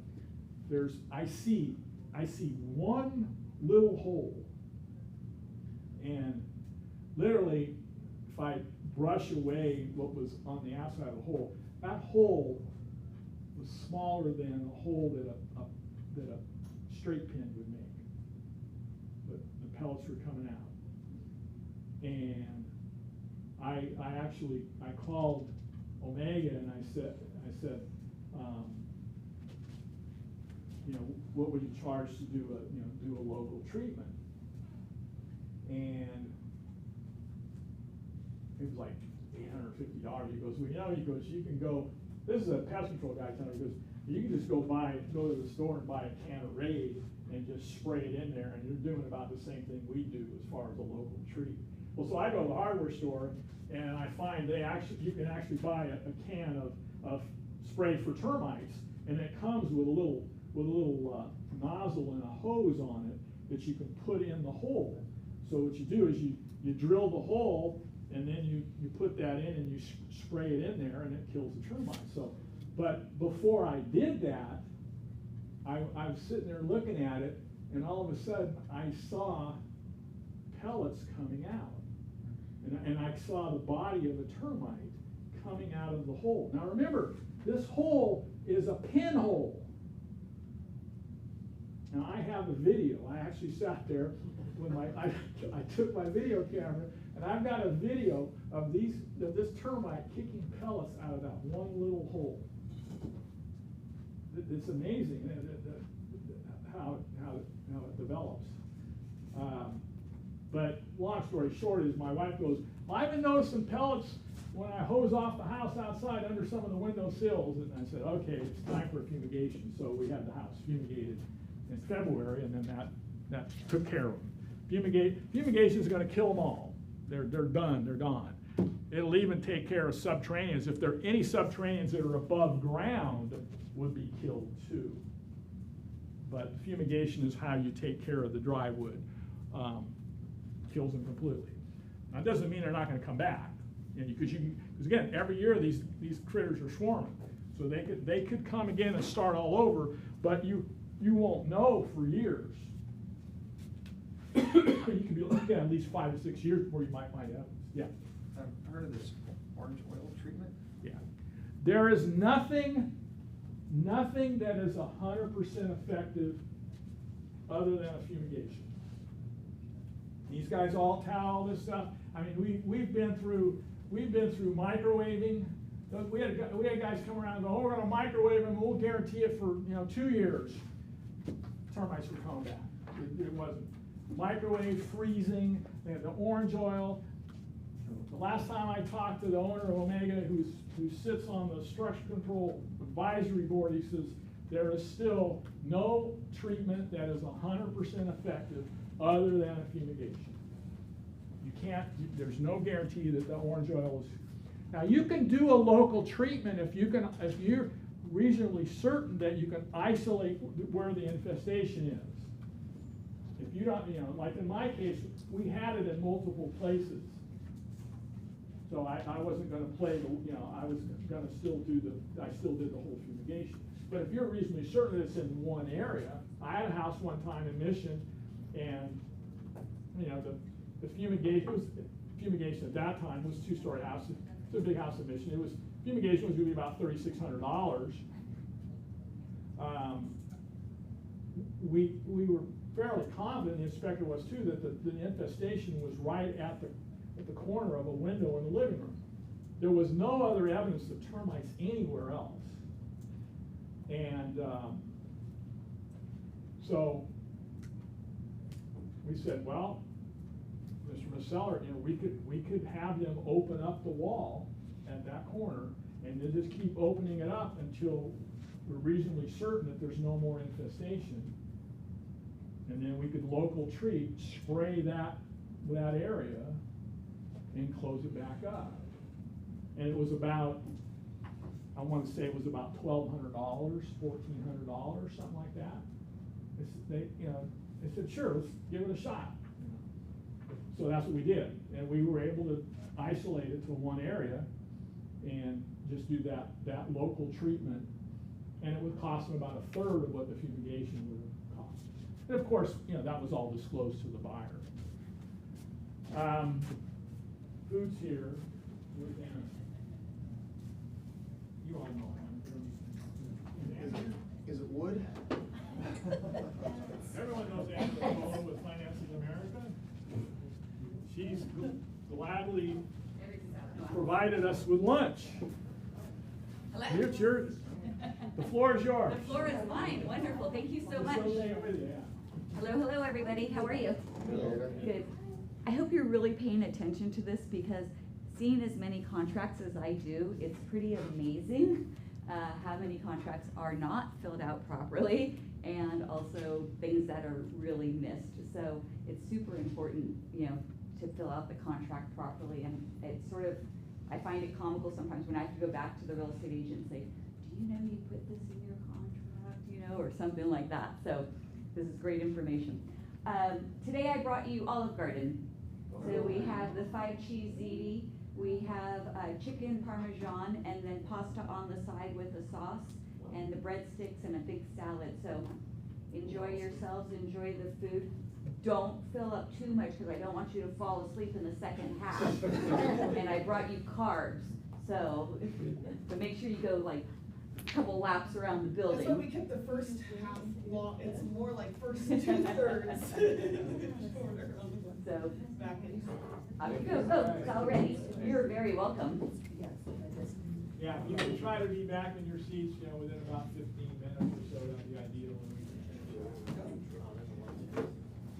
Did you say 15 minutes? Oh, so you want to be eating at the table? Got it. Okay, I'll say, better eat fast. Yeah, they can eat at the table. Yeah. It's a working one. Working lunch, got it. Working lunch, everybody. Well, one thing was like pest control, is like Jason. Is this all pest control, is it not contract? It's just pest control. Oh, it's just pest control, sorry. I was thinking you were doing Yeah, your contract It's processes. still the contract. No. Oh, it is. Contract, cause like, you know, cause Jason, we did, in Sacramento, we did all pretty much VA or FHA. Yeah. So like pest control is like huge. Yeah.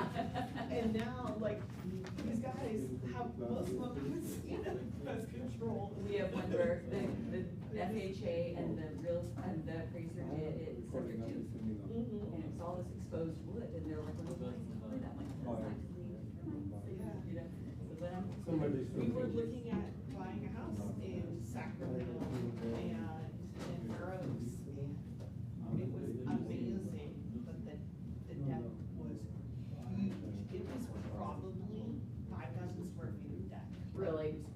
Huge, and it was That like, Are you gonna work, are you a pest? pests. You have a form, so you didn't have a form? Sorry, I wasn't able to make it yesterday, I have to go to the bank. There you Oh, go. yeah. How's it? But I saw Good. you were already there. Lots of Do you want a first? I'll get some. Okay. You've been hot minute. Only pest. Yeah, today, I couldn't reschedule my stuff, so I can't stay till 3 o'clock. I was like, Just very grateful that. oh, she's so sweet, she's so responsive, she's just wonderful. Yeah, well, yeah. Yeah, They're decisive, so I yeah. Maybe you can take a picture of her for me and send it to me. Is the cheese not good? Yeah, that's all, it's all veggie then, just the chicken's the only non-veggie thing. So that's a cheese pasta, man. finishes pasta with My sauce, man. and the What's chicken, going on? the chicken's the only know. Non-vegetarian. non-vegetarian. Same old. That's only cheese, yeah. old. Cheese. Are you eating? I would Oh, order okay, it. wait, Yeah. She's like, well, Load up a plate, we'll put try in the pasta. kitchen. Yeah.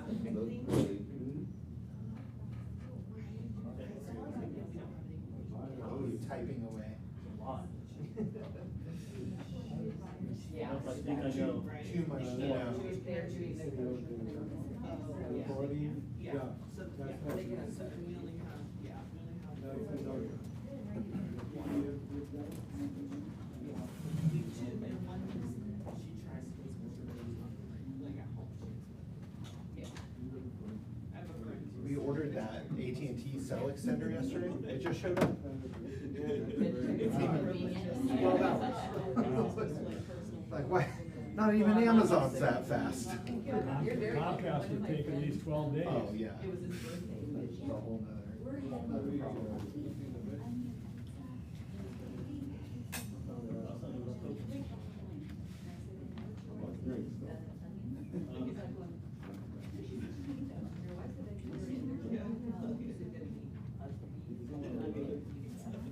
Of all like possible means, it's not gonna be the same quantities and onions and everything.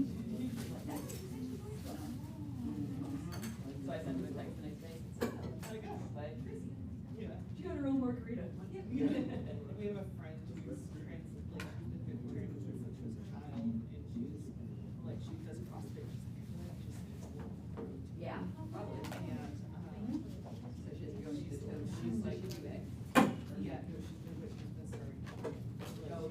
It's Yeah. our No. person's like that. I don't have time. I'll eat after. Now, what you drink your meat?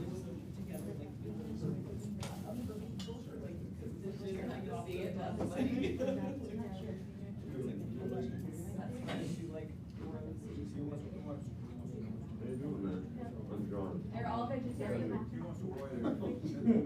Not, only the chicken is not vegetarian, everything else is vegetarian. Hannah knows. I've learned over the 16 years. I know when we were doing cold. All right, Joanne. Yeah?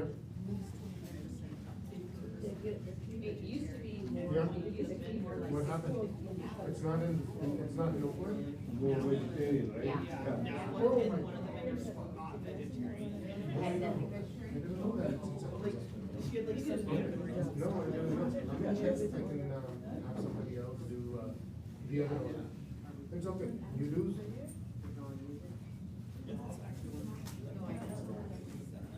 No, don't worry. Let me see if I can Yes. find somebody else. Right. Okay? I'm gonna try and find somebody else for Palo Alto. Okay? I'm gonna try to find someone We else. haven't been downstairs. I'll go down. I'm gonna find someone else for Palo Alto, okay? You know, you got Dr. Pepper or Diet Coke. mm. Coke.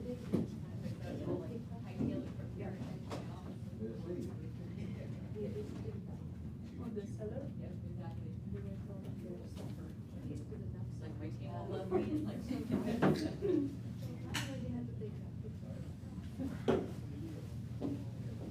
No one's sitting here, right? No.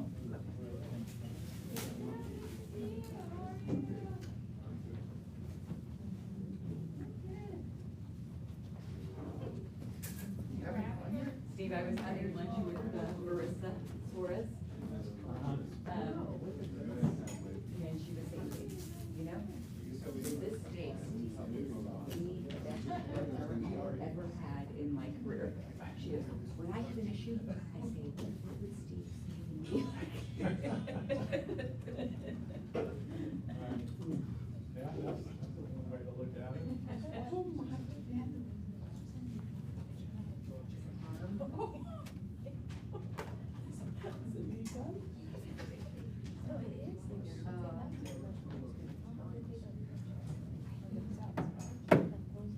It was Brianna's suggestion.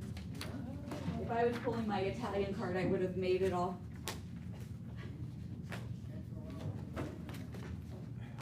Thank you, Anna. You're welcome. Thank you very much.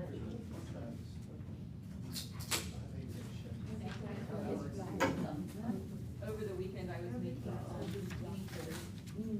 But one of my girlfriends, Judy, who's Chinese, she claims she doesn't know how to cook. I don't know if she just does that as a boy, but anyways. That's just what you say when you Yes, and then she says, it's a pizza, so my absolute favorite thing in the whole world. Fine. I'm like, okay, I'll make it for you.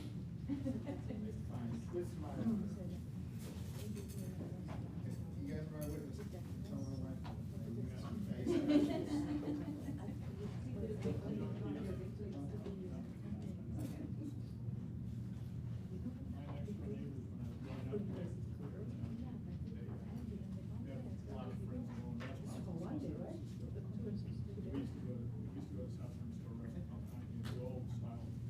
Yeah.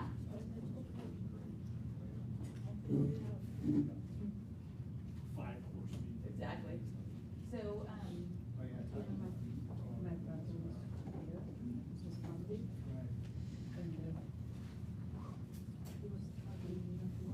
I'll walk around in case anyone wants another piece of bread. Would you like a piece of bread? Oh, please.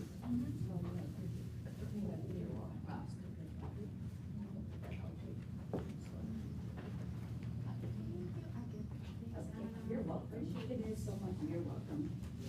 You have one? Okay, will you have one right now? Okay. You're good?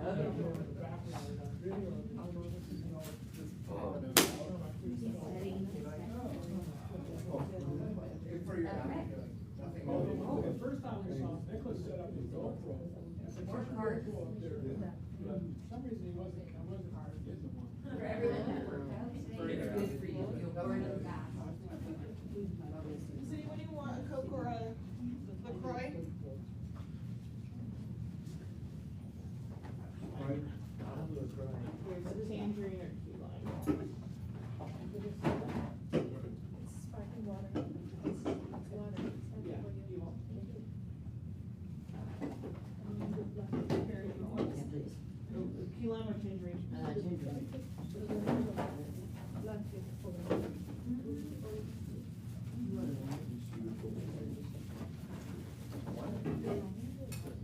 Oh, there's any tangerines left. I did. I like this.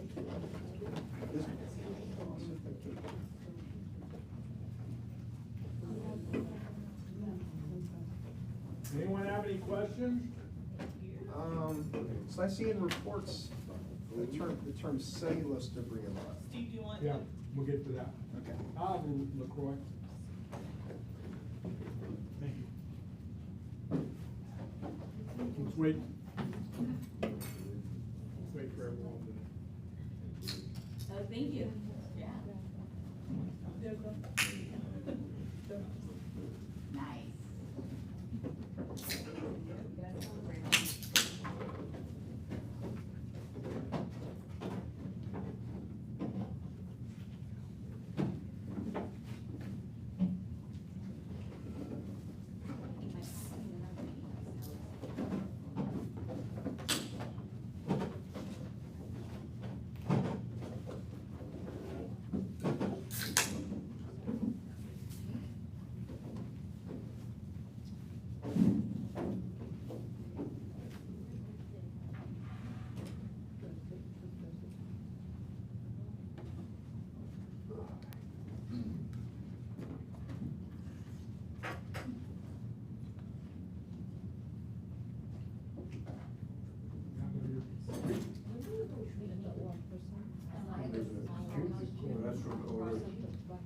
Restaurant or some restaurant thing. Pleasanton.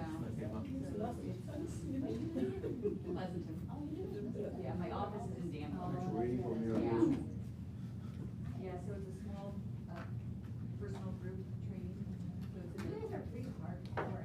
So there's two sides to the gym. So Monday, Wednesday, Friday, I'm on the heavy lift side. And that's where they set up our specific program. And then Tuesday, Thursday, Saturday, I'm on the. I go to ice cream for sure, and sometimes. So. But it's because it's so hard, because like, so, yeah, Monday, Wednesday, Friday, I'm working different body. Yeah, yeah. Tuesday, Thursday, Saturday. Well, yeah, but it's interesting though, when you, The same thing. the recent draft was pretty dramatic. Yeah. But when you go back all the way to 2004, it doesn't jump out at you. Yeah. You know, it looks pretty mild, yeah. In 2019, it was that speed. Yeah, you know, it's interesting, when I was, for some reason, I don't know that I fully appreciated or sensed the rise in inventory at that time. I didn't realize, can't say that I was really that, I don't know, I guess I was just so busy, I just wasn't really conscious that it was going up like it was, you know? But COVID sure changed that. Just in June, the actually kept on. Yeah. Trending the other way. So William asked, in reports, he sees a reference to cellulose debris. Let me see if I can find usually almost in every report, has the infamous CD. Oh, I know I've got. Do you do a lot of VA loans in this area? VA loans? VA? No. And even in this market, have they been still requiring the pest inspections? Oh, yeah. Yeah, it's required by the loan. Yeah, even. So it's not They're something allowing that- them now to do that for some of the repairs. Oh. Here we go. There's your infamous CD.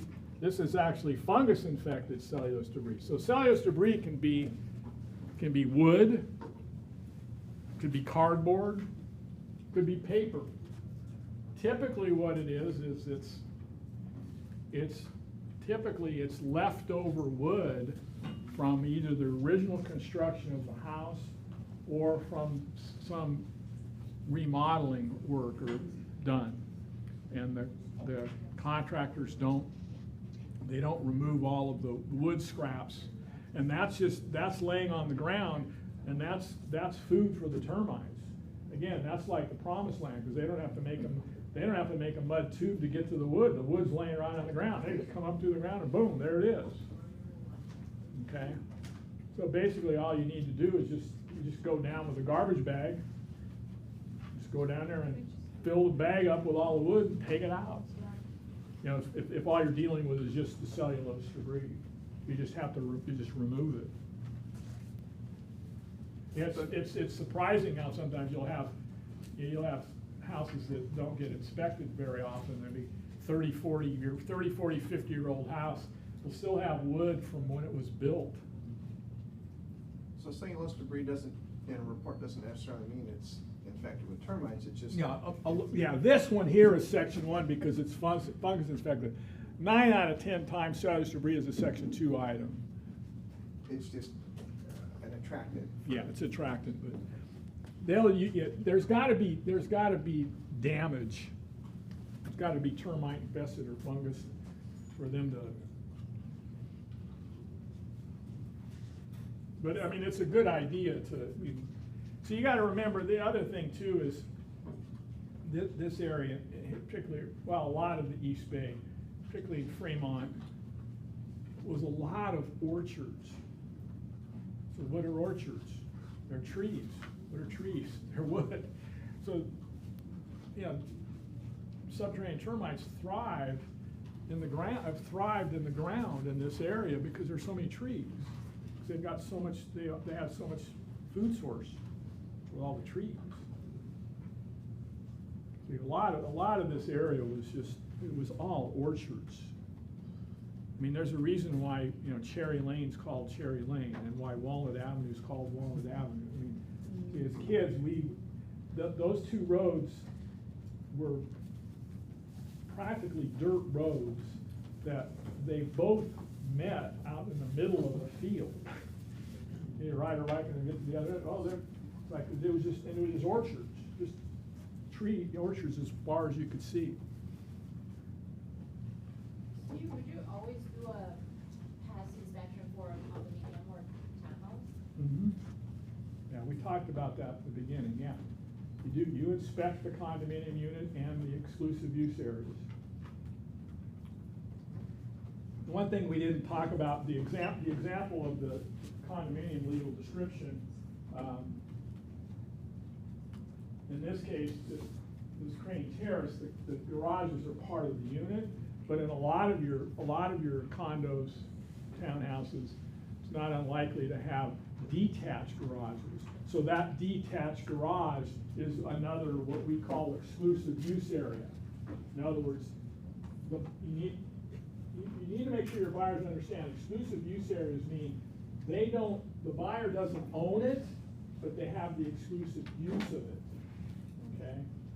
And they're generally speaking, they're responsible for maintaining the exclusive use area. But in some cases, it's not that way with, say, in the PUD world, like in the trees in Niles. The trees is a PUD, and they have detached garages. The HOA is responsible for maintaining the garage. So in one case, I had termite infestation in the garage. I call up Dean. I go, Dean, the president, Dean. I need to send you a pest control report. He goes, yeah. Can you meet me there tomorrow? Yeah, I'll see you. Okay, so he looks at it.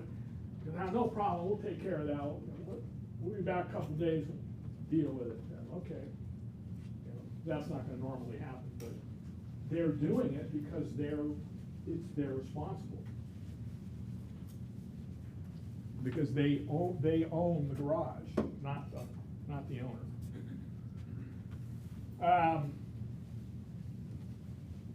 Some of you may have heard the concept of masking the pellets. Okay, that's done when it's known or apparent from tags or known history of the property that there's been a fumigation in the past. And one of the requirements when there's a fumigation done is to mask or remove the pellets you see here. that's the beetles. Wait a minute, I'm going back too far here.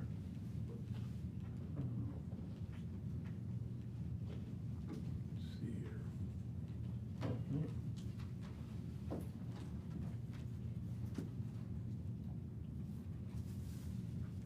Well, I'm not seeing it on this report, but quite often when there's evidence of termite pellets, then there'll be another finding to mask or remove the pellets. So what they mean by that is to either remove them or cover them in such a way, as part of a treatment, they'll mask or remove the pellets. Now, if you come along and sometimes that's not done at the time of the inspection, at the time of the work's done. So the house is fumigated and the pellets are still there. So now a new inspector comes along and inspects a house, sees a fumigation tag, sees pellets, but then doesn't know if they're old pellets or new pellets. Now sometimes an inspector can, based on the color and consistency of the pellet, can sometimes confirm for themselves that they are in fact old pellets from the previous fumigation, but sometimes they don't know for sure. So they'll recommend that the pellets be masked, and then they will return in 30 to 40 days to determine whether there's an active infestation. Because if there's an active infestation, the pellets will keep dropping, okay? And quite often this is in the crawl spaces, and they'll because the termites are in the subfloor, and then the pellets are dropping down onto the ground. And they can mask. One way they'll mask them is they'll just basically go down with a can of white spray paint and just spray the ground where the pellets are. Just spray white paint all over the ground where those pellets are dropping. Because in that way, when they come back in 30 days, if there's new pellets, they'll see them laying on top of the white ground. It's that simple. It's not rocket science. Okay. Now, sometimes you'll have pellets in an area where they can be, say inside the house, where you can vacuum them up and get rid of them, and then wait to see if more appear. Okay. So it just depends on where they are as to how that's done. I'll wait for the other people to come back before I share some other war stories. That's the best part of the class. Now we've talked about termites, subterranean termites, drywood termites. Another thing that they inspect for, we don't see a lot of it, but it will come up from time to time, is beetles. So on this report, on Sayre Drive, this is in Montclair in Oakland. So Oakland and Berkeley is an area where beetles are more prominent.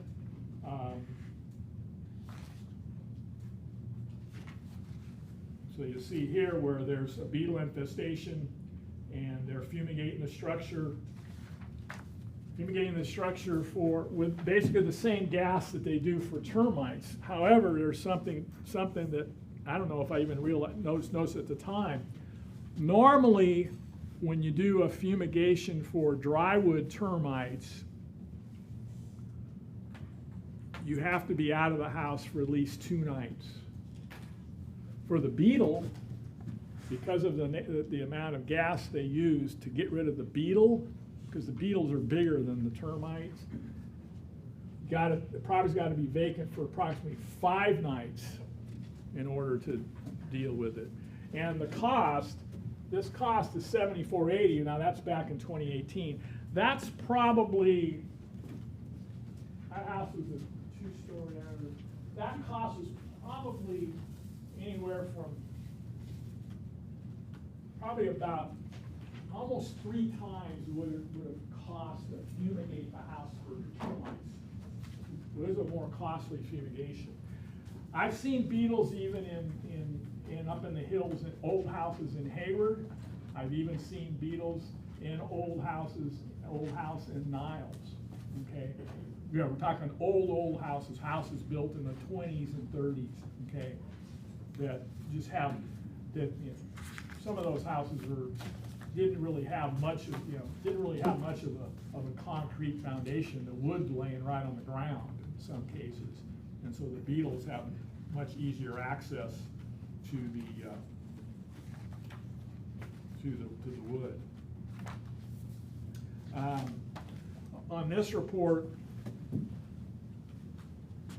now I'll just so I don't forget, in this report here, the inspector actually noted a faulty grade condition and earth to wood contact. That's one thing they always look for is there earth to wood contact, because if there's earth to wood contact, then there's easy access for the termite to just go from the earth right to the wood. And you want to eliminate all that earth to wood contact. Well, here,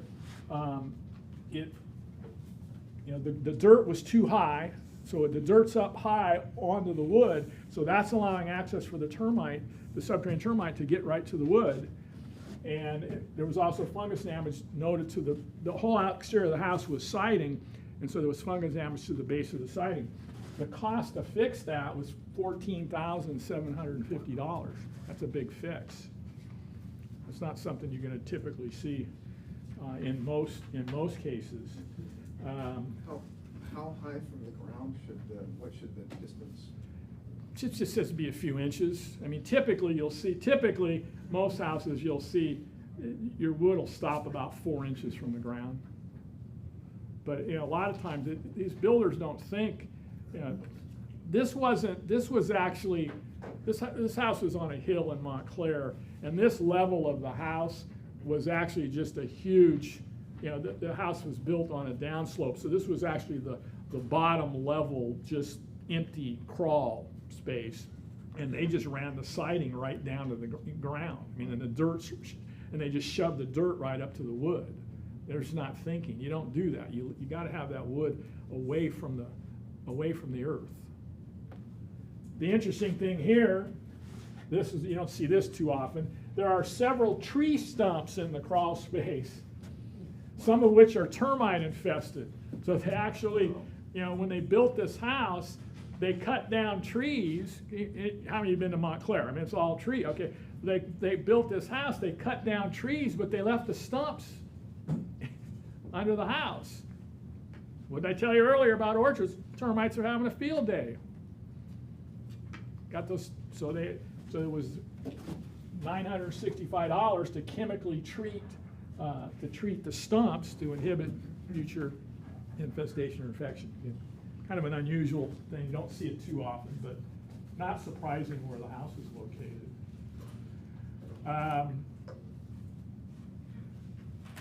The typical beetle is called a powder post beetle. Again, this house was Oakland. A lot of them in Berkeley. A lot of it in San Francisco. Berkeley, San Francisco. A lot of the same thing.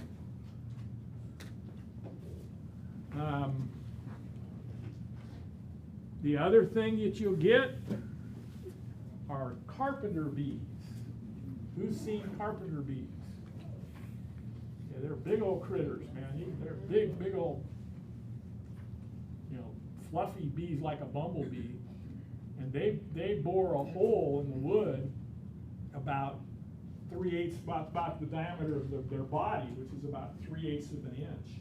And they'll just bore these holes into the wood.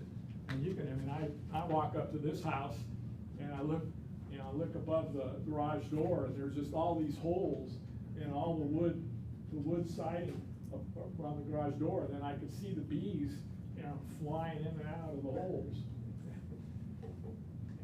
So this had carpenter bee infestation. This is kind of interesting. I don't know why this is back in the day when for a long time the pest control companies didn't put dollar items off to the right here. But it's interesting because it says treat all the eve areas with Tremetador for the control of carpenter bees and fill the holes made by the bees. This treatment will leave stains on the eaves. Omega will not be responsible for any staining that occurs.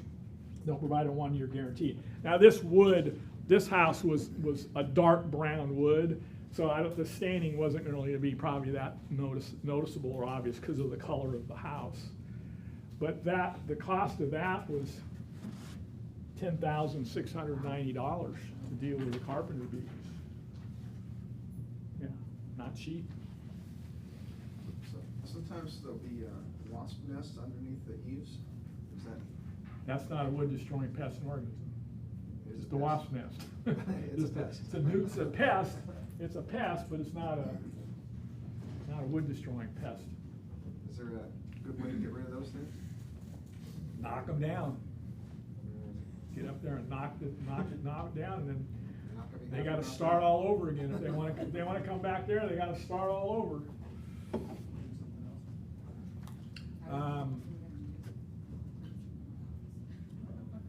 The reason I put this one in here was we talked about a limited report. This is where the language will, in a limited report, this says this report is limited to the unit. Now, on the front page of the pest control report, you'll see about a third of the way down, there'll be boxes where they'll check original, limited, and so forth. It's on the front page of the report. But then in the body, it'll also say limited report. This report is limited to the unit, the request of interested parties. We can make no representations concerning the common areas of this complex or any other unit. We'll quote the cost of inspecting those areas if requested. So this was Fitzsimmons Common. This is right over here on Liberty Commons, right there. Now, the reason I have this page in here is that the light bulb may or may not have gone in your head when we were talking about a fumigation. Well, what do you do if there's drywood termites in the condominium, and the condominium is one of 8 units in the building? Can you fumigate? Well, you're all familiar with fumigation. It's a big tent, call it tent, it's put over the whole building. Well, what do you do when you've got termites in one unit, maybe only one unit, but you've got an 8-unit building, or a 4-unit building? The only way you can fumigate is you got to get, everybody's got to move out. So you've got to try to go to all of the owners and all move out and be out for at least 2 nights. Well, that may not be doable. So what do the companies do? They their primary recommendation is to fumigate the structure. Again, this is over here, Liberty Commons, and then that I think that was in about a 6-unit building, if I remember right. We're not going to be able to, if we had to fumigate, we're not going to be able to go to all these. Oh yeah, next week you guys got to be out. That ain't going to happen. Okay, so they show what's called a secondary substandard measure. As a secondary substandard measure, we propose to locally treat the visibly infected area with timidor containing Cyprinol timbor.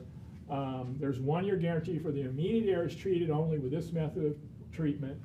It's not intended to be an entire structure treatment method. If infestation of wood destroying pests extend or exist beyond the area of local treatment, they may not be exterminated. So they would do a local treat for $495. I can't remember exactly where the area was, but it wasn't a huge area. But that's how you deal with the condominium unit in a multi-unit building. That's the best you can do, especially when if you got a 30-day escrow. See, one of the things you've got to remember is one of 2 things is going on. You either have a report and you know going in what needs to be done, when you got to figure out, can I get it all done within, can the listing agent and seller get it all done within that time frame? You're not likely going to be able to get a bunch of homeowners to move out. Now, who's familiar with Foxwood in Newark? Big complex in Newark on Thornton. They fumigated the entire complex, and they did it in phases. But remember, the association was responsible for the fumigation, and they put those people all up in hotels okay, for the 2 nights they were out of their property. But they still had there's still a lot of preparation, and I'll go through it with you. I mean, I know firsthand because I just did it in February, it's a pain. But yeah, they went through Foxwood and did it, and they did like 2 or 3 buildings at a time. And then they went through and did the whole complex. It's a good-sized complex. They fumigated the whole complex. That makes sense? Okay, we'll go back here. Let me go through here and make sure I'm not missing anything in my slides. I think that's pretty much it on the other reports here. Sayre, yeah, we discussed Sayre, Cavendish, yeah.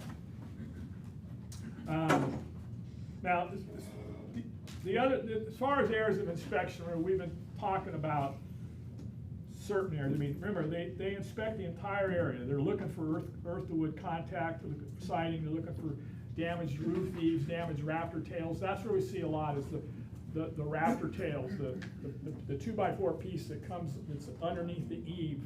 Because what's going on, that wood is exposed to the rain, and the rain is hitting that wood, and if it's not kept painted, okay, it'll start to rot. See, most of your exterior damage occurs because the house isn't being regularly painted or the wood's not being regularly sealed. Okay. Now remember, there's a reason that redwood is used on exteriors for fences, for decks, not so much houses because it's too expensive. My house was built in 1937. The entire framing of my house is redwood. In fact, I was going to bring it to you that my 2x4s and my 2x6s are 2 inches by 4 inches and 2 inches by 6 inches. You know that today's 2x4 is not 2 inches by 4 inches. Okay. It's 1.5 inches by about 3 1/4 inches. Bless you. It's not anywhere near. In fact, I have. Maybe what I do is I'll just bring it in and leave it at the front desk. I have today's 2x4 section of today's 2x4 and 2x6 sitting next to my 2x4. You can see the difference in size. Pretty dramatic. The entire exterior siding of my house is redwood. Now, termites generally don't like redwood, but what they get to is some of the trim isn't redwood, and that's what they find on the outside. It would literally be, almost cost prohibitive to try to rebuild my house because of the materials. It would all have to be milled special and get very expensive to try to recreate. But that's how they built them back then. But the reason you have fences are generally all redwood because termites don't like redwood. And your exterior decks are usually, if you're going to go wood, they're redwood because termites don't like it. But most of your houses today, they're not. They're built with like a fir or pine wood. They love that kind of wood. Thank you, Anna. Bye, guys. Great job. Thursday we have the appraisal webinar. Oh, yes. 1 o'clock. Thank you. Bye, guys. Have a great week. And we talked about inspecting the bathrooms, showers. They're going to inspect the floors. One area where you're going to see a lot of problems is in bathrooms. Look at when I go in a bathroom, it's got either a shower or it's got a shower over tub. I look down at the base of the tub, or I look at the base of the shower pan, and I look to see if there's gaps. And I look to see there's a floor, particularly in the corners. I look to see if it's a linoleum floor, is it stained? You see a linoleum floor it shows gray, like a white floor. You see gray. That means there's water leaking because the backside of the linoleum is gray. When it gets wet, that gray bleeds through the linoleum, and that's how you know there's water leaks and there's likely damage under the floor. And the most common places are in the 2 corners of the bathtub because the shower doors aren't kept. The doors aren't kept completely closed, and the water comes out and drips down into the floor in those 2 areas. That's the most common. Sometimes you'll even see, again, like I said, you get people who don't know how to use shower curtains, right, they'll just wipe out the whole floor, okay? That's one of the most common places. Or toilets as well. The toilet starts leaking, the water will seep out, and if it's a linoleum floor, you'll just see gray around the toilet. That tells you that it's leaking. And you've likely got damage to the subfloor below the linoleum. With tile floors, you can't tell, but but when an inspector goes underneath, they're looking underneath the bathrooms and the kitchen. They're looking at all the drain pipes and where the sewer lines come out, say for the toilet. They're looking for signs of water leaks. And that's why they check toilets to see if they're loose or not. Because if they're loose, that means they're not sealed, and that's likely there's leaking likely going on down into the wood frame.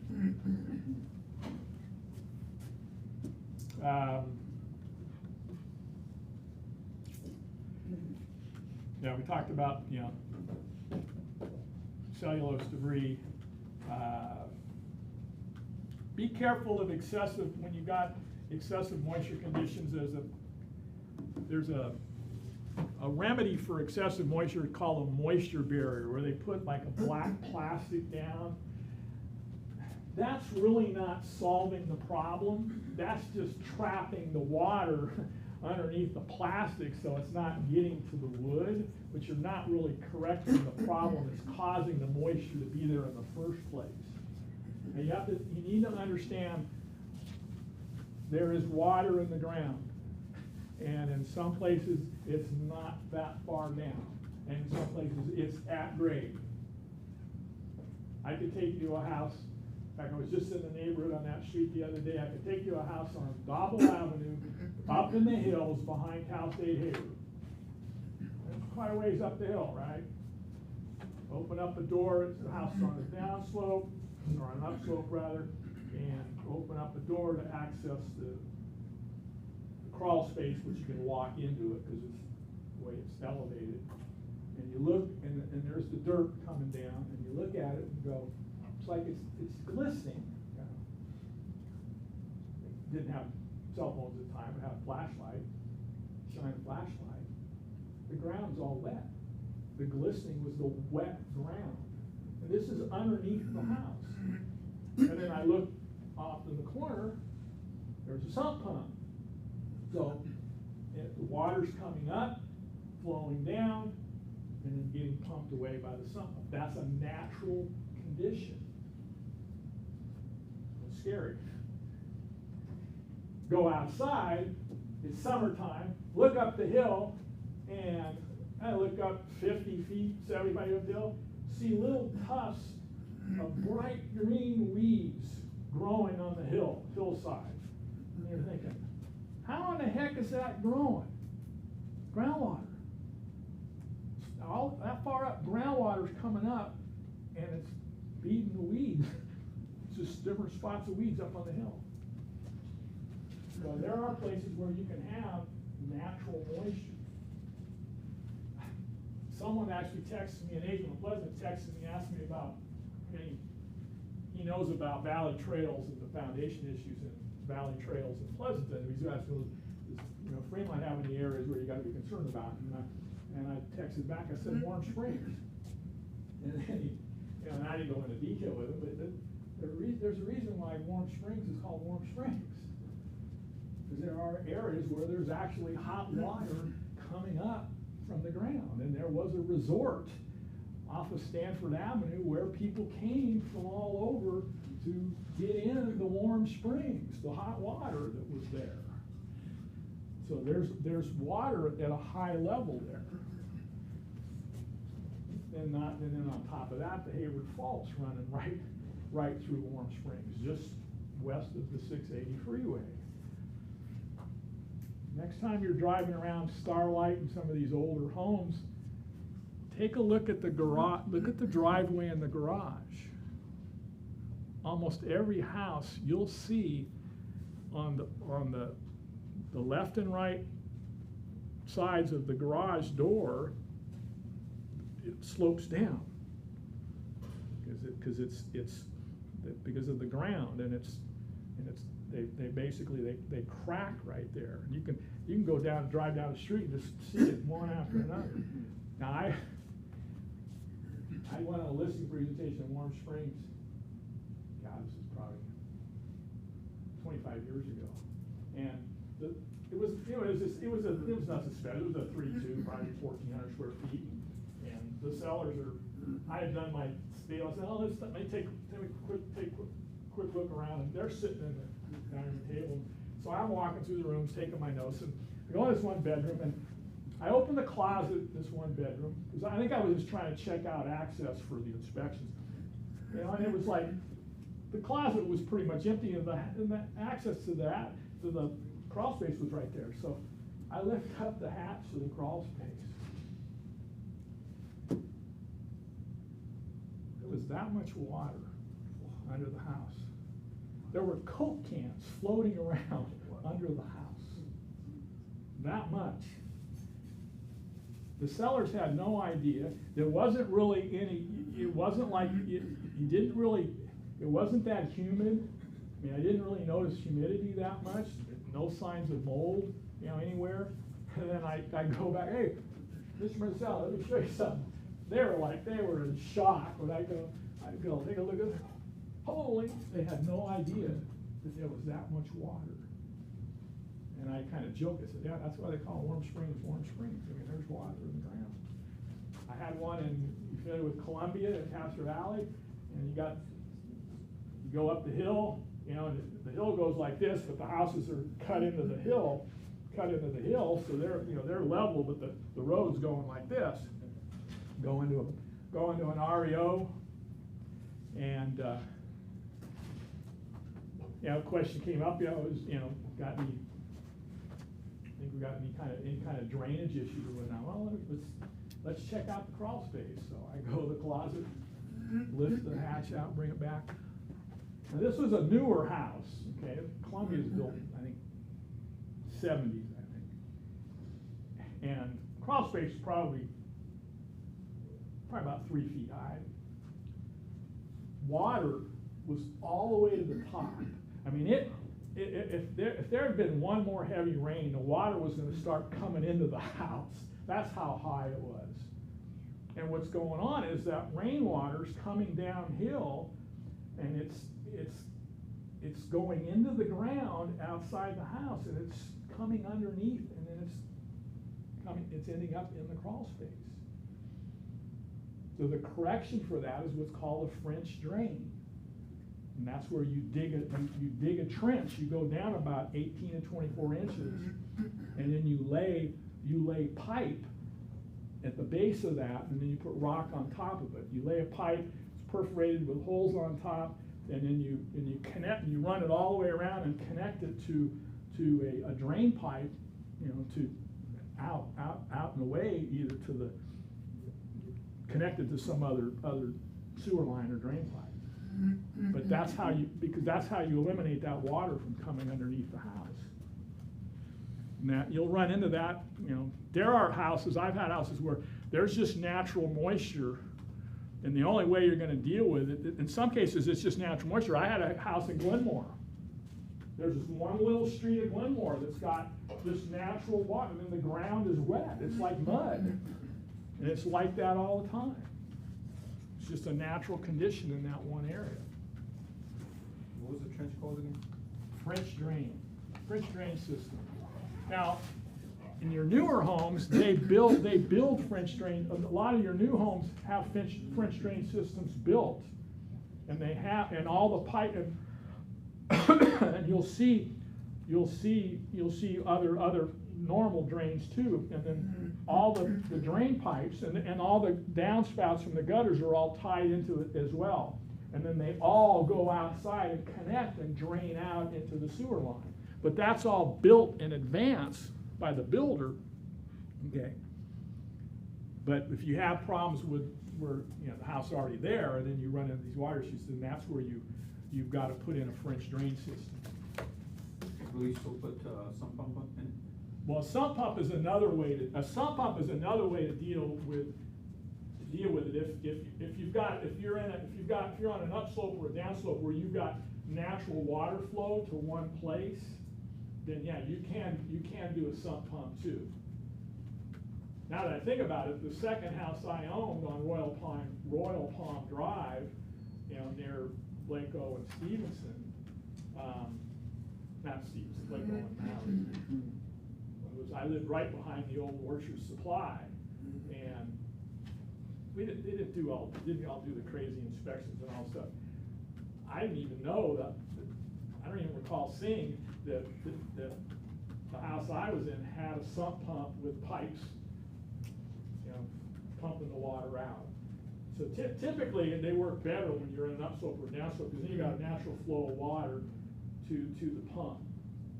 Because you dig a hole, and you put it in there, and then the water flows down, and then it pumps it out.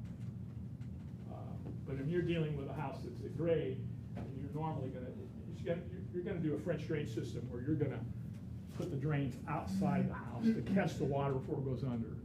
And that's what, when companies like Jim Mello, they'll do a drainage test. And basically what they do is they put water into the gutters and downspouts, and then they look to see where the water's going, and then they can determine whether corrections needed to divert the water, and then they'll recommend a system to take care of it. We kind of digress, but the reason I'm going into that because it's water related. You know, it's water under the house is a bad thing. Yeah, you don't want it. Are you learning anything?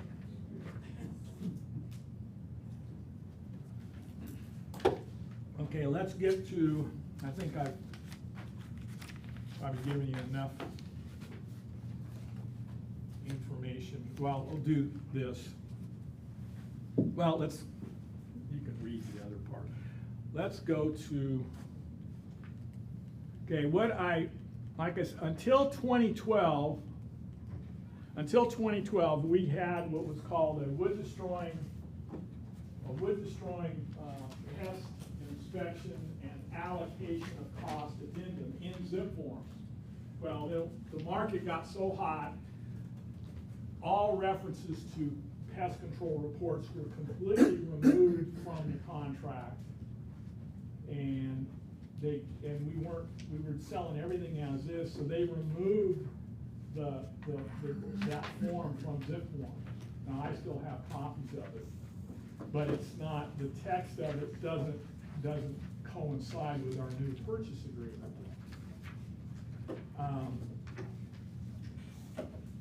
Just before I forget, you had heard Anna talk about don't make references to pest reports.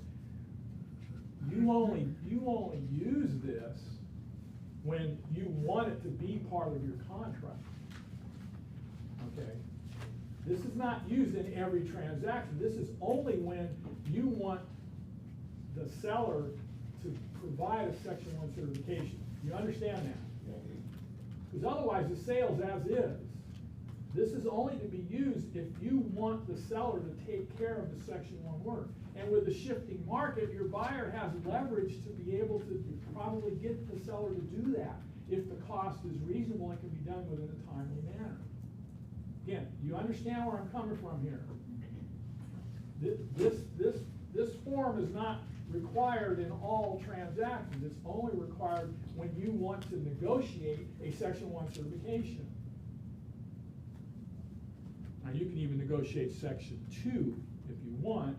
Generally speaking, we don't negotiate Section 2 work. Now, with that said, I've seen one lender on one deal. I remember the lender saw the report and the underwriter asked for Section 1 and Section 2 work. I was like, what? We normally never have to deal with Section 2. But this lender was, I don't know what, wanted to ask for it all, which was a little unusual. The other thing is, and while she was talking, the other thing I wanted to talk about is when you negotiate credits. Credits should only be for closing costs, nothing else. You know, and the RPA's it's got a box to check other, and I don't know why they put that other box in there. But yeah, you would never put credit, you know, for pest control work. That's a red flag. You don't want to tip the underwriter off to the pest control report. Okay, you just don't, you never do that. That's what she was alluding to. Be careful in what you write in the contract, because whatever you write in ends up on the underwriter's desk. Now, the way it's set up in zip forms is, zip forms contemplates that there's no agreement to do repairs at the time you enter into a contract. It contemplates that a pest control inspection is going to be performed, which is allowed under the contract at buyer's expense, and then it has it set up as a request for repair.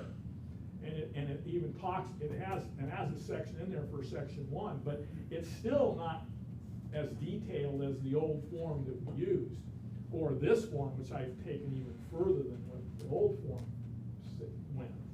Okay. So has everyone got this out? Copy this. So this is a brand new form. This class forced me to create the form. So this is a brand new form that will now be available for you to use going forward.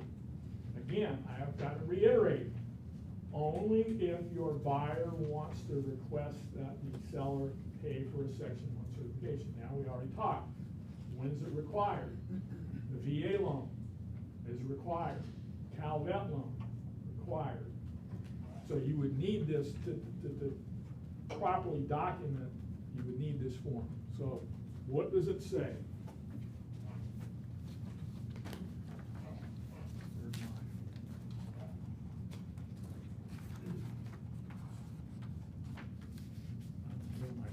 Anyway, it says, unless otherwise specified, the agreement permits the buyer to inspect the property and investigate its condition.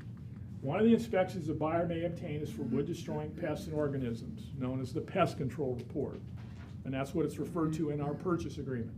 Whether obtained and paid for by buyer or seller, buyer's review and approval of a pest control report would generally be covered by the investigation contingency of the agreement. That's what I read to you earlier. We were in the investigation contingency clause, and the reference to the pest control was in the investigation contingency. Before buyer removes or waives the investigation contingency, so when would the buyer waive the investigation contingency? That's when they write a non-contingent offer or an offer with no investigation contingency. That's a waiver of the investigation contingency. It's also a removal too. But removal would come if you kept the contingency in and then removed it post-acceptance, okay? Removes or waives or other contingency specifically related to a pest control report. That's meaning that you could write a contingency that's limited to just a pest control inspection. Okay, you could write that specific a contingency if you wanted. It doesn't have to be a general catch-all inspection contingency. It could be just that. Remember, folks, the contingency is called investigation. Inspections are within the investigation contingency. Buyer should, what we've got is, if they remove or waive contingency or some other contingency, buyer should review and approve the pest control report to make sure buyer is satisfied with the condition described in the pest control report.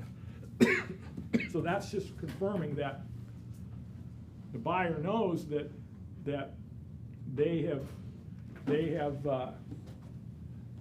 they're okay before removing the contingency. Now, this is written to cover both situations, the existing pest control report or the new report to be obtained by the buyer post-acceptance. So it says initially, the pest control report shall be, if there's an existing pest control report, meaning the seller obtained a pre-sale inspection report, you check the box. The existing pest report, you put the date of the report, to be paid for by, and then you check buyer or seller. Now, typically, sellers typically pay for the pre-sale, but and obviously, if you're writing the offer on behalf of the buyer, you're gonna check seller, but it is negotiable. Okay, Maybe you're in a multiple offer situation. You're gonna tell the seller, hey, I'll pay for that inspection too. Because I want you know, I'm trying to put more money in your pocket. And then you list the name of the company that it's prepared by. Or, if checked, buyer or seller shall pay for a pest control report prepared by so-and-so. See, that's the situation where you don't have an existing report, your buyer's paying for a new report. Understood? See, when I first started in the business, we didn't do pre-sale inspections. There were no inspections done. The buyer paid for all the inspections. But guess what? The sellers, the contracts we used, the seller was required by the contract to provide a Section 1 certification and to warrant the condition of the property, that the roof was free of leaks and the chimney had no defects and all the appliances were operative, the electrical was operative, and the plumbing had no leak. There were all these warranties in the contract. So the buyer would run off and do these inspections. They'd enter into a contract, sell it for $200,000 with all these warranties and a Section 1, all contractually required by the seller. Then the buyer would run off and do their inspections and then come back and go, all right, Mr. Seller, you got to do all this work, because that's what the contract says. And you can be looking at $5,000, $10,000, $15,000, and the seller go, I'd have never agreed to that price if I knew I had to pay for all this stuff. Basically, our sellers were signing a blank check when they accepted an offer, because we hadn't done the inspections yet. And I'm sitting there, I'm brand new to the business, you know, I've practiced law for 7 years, and I'm going, this doesn't make sense. This is no way to do this. So we continued that way through the 90s, but when 2000 came, we had a hot multiple offer market, and we all of a sudden we looked at each other and said, we can't keep doing it this way. We got to do these inspections up front, and that's how it came to be. It was in 2000 when we switched course and started doing the pre-sale inspection, and we still do them to this day. Guess what? Southern California still hasn't embraced it. Southern California doesn't think it's the right way to do it. They're still living in the Stone Age, so to speak. Anyway,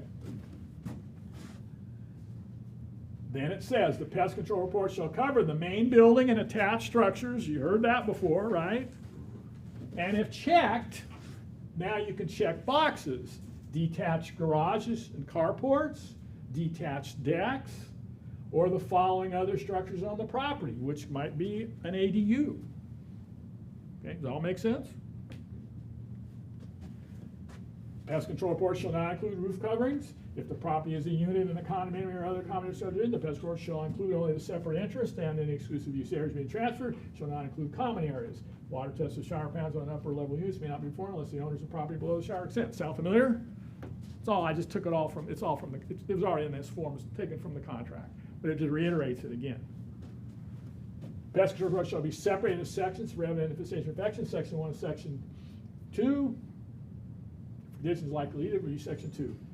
C1, check a box, buyer or seller shall pay for work recommended to correct Section 1 conditions described in the pest control report, and, this is the important part, the cost of inspection, entry, and closing of those inaccessible areas where active infestation or infection is discovered.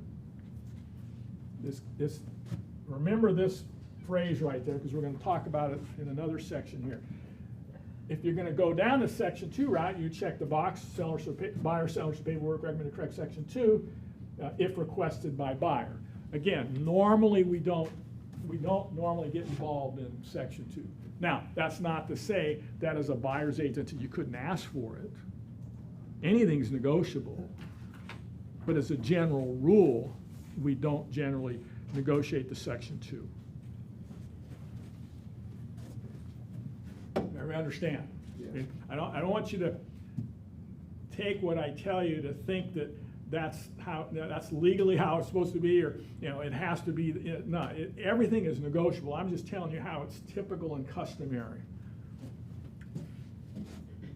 Now, if the market shifts so that the buyers are in complete control, the buyers could probably ask for the seller's firstborn and get away with it, I mean, it's just like, but we're not there yet, okay? Okay, D, if the pest control report identifies inaccessible areas and buyer requests inspection of those inaccessible areas. Okay, so this is an important one, because this is where we're talking about those unknown further inspections and inaccessible areas. If the report identifies inaccessible areas and buyer requests inspections of them, now remember, you can include a request of those inaccessible, you can include that. Again, this is assuming the buyer hasn't seen the report yet. But let's say you already have the report, you could request inspection of the inaccessible areas in your, as an additional term, okay, of your offer, because you know it exists because it's in that further inspection column. It's in column 3, okay? The person identified in C1, which is either the buyer or the seller, shall pay for the cost of entry, the inspection, and closing of only those inaccessible areas where Section 1 conditions are discovered. So if you have the seller on the hook for Section 1, the buyer requests a further inspection of an inaccessible area. If they open it up and they find Section 1 damage, then the seller is on the hook for everything. The seller's on the hook for the cost of entry, for the cost of the inspection, and the repair and closing it up. Okay?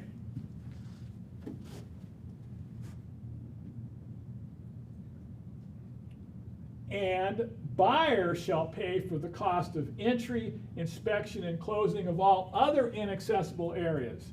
Meaning, they open it up, the buyer requests the further inspection, they open it up, there's no Section 1 damage, the cost is on the buyer to cover the cost of entry, inspection, and closing. You understand? The reason we do that is so the buyer just can't go roughshod and tell the seller, oh yeah, let's open up that wall there, and let's open that wall there, and oh, by the way, while you're at it, let's do that one over here. No, there's a check and balance here. If buyer makes those requests, that's fine. Seller's only going to pay for those related to Section 1. Anything else it's going to be on the buyer. And then it goes on to say, buyer's obligation to pay those costs shall survive the termination of the agreement. Why do you think that's there? Because the buyer could possibly cancel the contract after having done that, depending on what contingencies are in play. And so you want to know that contractually there's still a contract between the buyer and seller as to the cost of those fees. The buyer's not off the hook. And how would we normally deal with those fees? Well, let's assume, I know what that means, but let's assume the buyer's legally canceling, and is entitled to their deposit.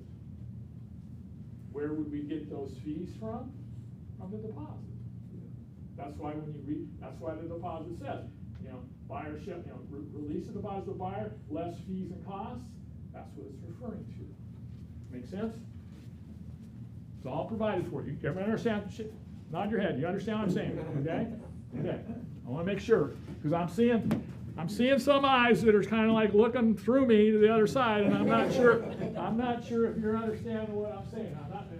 I know I talk fast a lot, and I probably talk too much, but in any event. E, seller shall deliver to buyer prior to close of escrow a written pest control certification showing that no infestation or infection is found or that required corrective work is completed. If paragraph 22A does not refer to a specific registered company and seller obtains more than one pest control report pursuant to this addendum, seller may choose which pest control report to use as the basis of the certification, provided that seller delivers to buyer all pest control reports obtained by seller before buyer removes any contingency for pest control inspection. That's in there only in the event that 2A does not refer to a specific report. Now, I tried to keep this simple. The report that's referenced here is what's known as the operative report, meaning that's the report that is going to be used for purposes of doing the work and providing a certification. But if you have a situation where this is part of the deal and no company is specified, the seller could go out and get multiple reports And that's given the seller the option to choose. I wouldn't want to go down that road, so you need to make sure you specify a company up here. Don't leave it blank. And you guys never leave stuff blank. Laugh, okay? Yeah, you're just generating paperwork without really going through it. Okay, now here's two things that I added that address issues that come up in this world. Because there's all this unwritten stuff here. If fumigation is required by the pest control report, and if the parties agree that seller shall be responsible for that fumigation, whether undertaken before or after close of escrow. Now, I don't know that I would want to see a fumigation for which the seller is responsible after close of escrow. I don't know that I would want to see you go down that road, but it does provide for that. There might be a circumstance where you'd want to do that. Seller shall comply with the fumigation contractor's written guidelines, including those relating to landscape preservation. The buyer and seller understand and acknowledge that damage to landscaping may be caused by the fumigation process, even if seller has complied with the written guidelines, and therefore buyer agrees to accept the property subject to such damage. Because what can happen is, it's happened on our house, the tint may go over plants because they're underneath, say, I have a patio with a patio cover, and I have boxwoods go all around my house. I have boxwoods going into my patio, but there's a patio cover, so when they put the tint on the house, the boxwood are inside getting gassed, okay? I think they're gonna live, but they're not, they're trying, okay? But that's can happen. Sometimes, depending on how the house is structured, you may have plants that are going to get gassed, and what you got to do is you got to water them real heavy, which we did before, the day before it's done. Give them a lot of water before, and hope, depending on the species of the plant, they'll survive or they may die. And that's what this is addressing, okay? And it's pointed out in the paperwork that you get from the fumigator as well. The last thing is the buyer seller further acknowledge that even if the fumigation process is conducted with care and within professional standards, damage to tile or other roof coverings frequently occurs. Seller shall be responsible for the cost to repair and, if necessary, replace roof coverings damaged in the fumigation process. Because these guys are walking all over the roof. I mean, how do you think they get that big tent on the house? They got to walk up on the roof and put it over the house. Upon completion of the fumigation process, seller shall ensure that all utilities and services, electric, gas, and water on the property are fully restored and rendered operational. What happens when when a fumigation is scheduled, the fumigator will call PG&E and order that the gas be shut off. And when they shut the gas off, they disconnect the meter completely from the house. They don't just come over and shut the valve off. They literally undo it and disconnect it. Why do they do that? Because they had a house blow up. Okay. They didn't have the gas completely off and the house blew up. So they disconnected. But then it's up to the seller to call up PG&E in advance and schedule an appointment for the day you want the gas turned back on when you want to move back into your house. Okay, and unfortunately they'll only give you like a window, so you don't really know exactly what time you're going to get back into your house and have gas. Yeah. When the house blew up, did they get a certification? Yeah. Yeah. For sure. Yeah. All termites are gone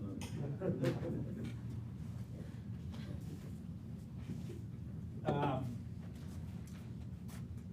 So then it says, if the buyer and seller agree that fumigation be scheduled after close of escrow, the fumigation process shall be completed as soon as practicable. Buyer shall have 15 days from completion of the fumigation process to deliver a written claim to seller for any roof damage caused by the fumigation process. Buyer's failure to deliver a written claim to seller within the time frame specified shall constitute a waiver of buyer's right to make such a claim. And then it further says that in the event there's any conflict between the terms of this addendum and the agreement, this addendum shall control unless otherwise agreed in writing. If you go to toward the back of your packet, you'll see, and I won't bore you with the details, but this is the actual, this is the actual paperwork. This is from my fumigation in February. So this is the actual paperwork that you get as the occupant of the property that you have to sign, and it gives you all the guidelines. So basically, the way it works with food, if you have food, feed, drugs, medicine, including items in refrigerators and freezers, can remain in the structure if they are in plastic, glass, or metal bottles, cans, or jars with the original manufacturer's airtight seal intact. So if you have that, you don't have to, that can stay. Anything else has got to go. So imagine if all of a sudden I come to you and say, guess in a week from now, you've got to remove all the food in your house except that food and everything in your refrigerator and freezer. Where are you going to put it? My wife was like, she must have spent 2 or 3 weeks preparing for this. I mean, she was getting there. I mean, she's getting everything out and boxing it all up and labeling it, and we're trying to eat everything in our freezers. You know, we're trying to eat all the meat in our freezer as much as we could, because she orders Omaha steaks. We had a lot of food, so we're just constantly eating everything and just trying to eat as much as we can. You know, giving to the neighbors and doing whatever. But it's. And then it's like we have a bunch of wine. I asked the inspector was there one day. I said, well, what do you think about the wine? He goes, it should be okay. All right, goes, I'm not leaving the wine, even though I'm taking it. You know, so we boxed all the wine, got all the wine out. But I mean, it's. I mean, she literally. I mean, she emptied out all our cabinet. I mean, she had, you got one old cabinet with sugar and flour and all this stuff in plastic container, and she goes, I'm not leaving any of this stuff in the house. We took it all out. We had boxes and boxes and boxes of stuff, but we spent several weeks doing it. But it is a little bit of an ordeal. Now, what it helps you do is it helps you get rid of a bunch of stuff that that's old and expired and all that. She ended up getting rid of all kinds of stuff during the process, kind of like a spring cleaning. But it is kind of a pain to go through all that, and then you got to get all your valuables, and I happen to have a safe in my garage, so everything of value in our house, I mean, all the jewelry and just important papers and all this stuff, we're taking it all and putting it in the safe, because you got, here's the sad part of this. This is the part that, and you even got to have your there's even when you have, I don't think it's here, they provide it later. I have a garage that was right up against the fence, and there's only about this much room, and they didn't think they could get the bag between the fence and the garage, and so they were going to go over the fence. So then they gave me another paper to go to the neighbor behind to have him sign permission for them to go over the fence and drape the tent over the fence. Well, I said, you guys are going to be able to get that. And sure enough, they did. I had to go through all this trouble and bother the neighbor when they didn't even need to be bothered. But this was what freaked my wife out. There's recently been a number of home burglaries during tent fumigations. Unfortunately, this could affect our customers' properties while they're being fumigated. We do not provide on-site security, and our church does not provide coverage against break-ins or vandalism. So we're in a hotel in Pleasanton, and we got Blink, and my wife's constantly while this is all going on, she's watching the Blink just to make sure there's nothing funny going on with these guys, because we got the Blinks in and out, so we can see them walking throughout the house and walking in all the rooms, because they've got to open up windows, and they're in and out all over your house. But you can sit there and watch. We're sitting there watching them, just making sure they're not doing anything they shouldn't be doing. But then you got the problem at night. The problem was they're gone. And we tell the neighbor, but they're asleep, and then they're freaking out that, every day I drive to work, I'd have to drive by the house drive around just to make sure everything looks like it's still intact and no one's tried to break into the house. But because they told them they had problems with it. You know, hire on-site, here's tips, hire on-site security, take valuables such as money, jewelry, credit cards to secure locations, notify your trusted neighbors. You know, it's just, that didn't sit well when I said, yeah, we got to sign this. Like, oh, geez.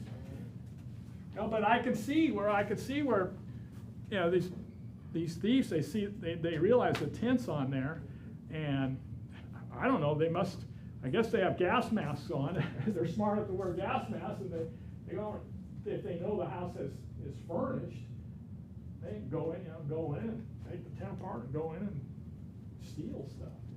Wasn't there a story a couple of years ago where a couple of agents got a little anxious to show a property that was being fumigated?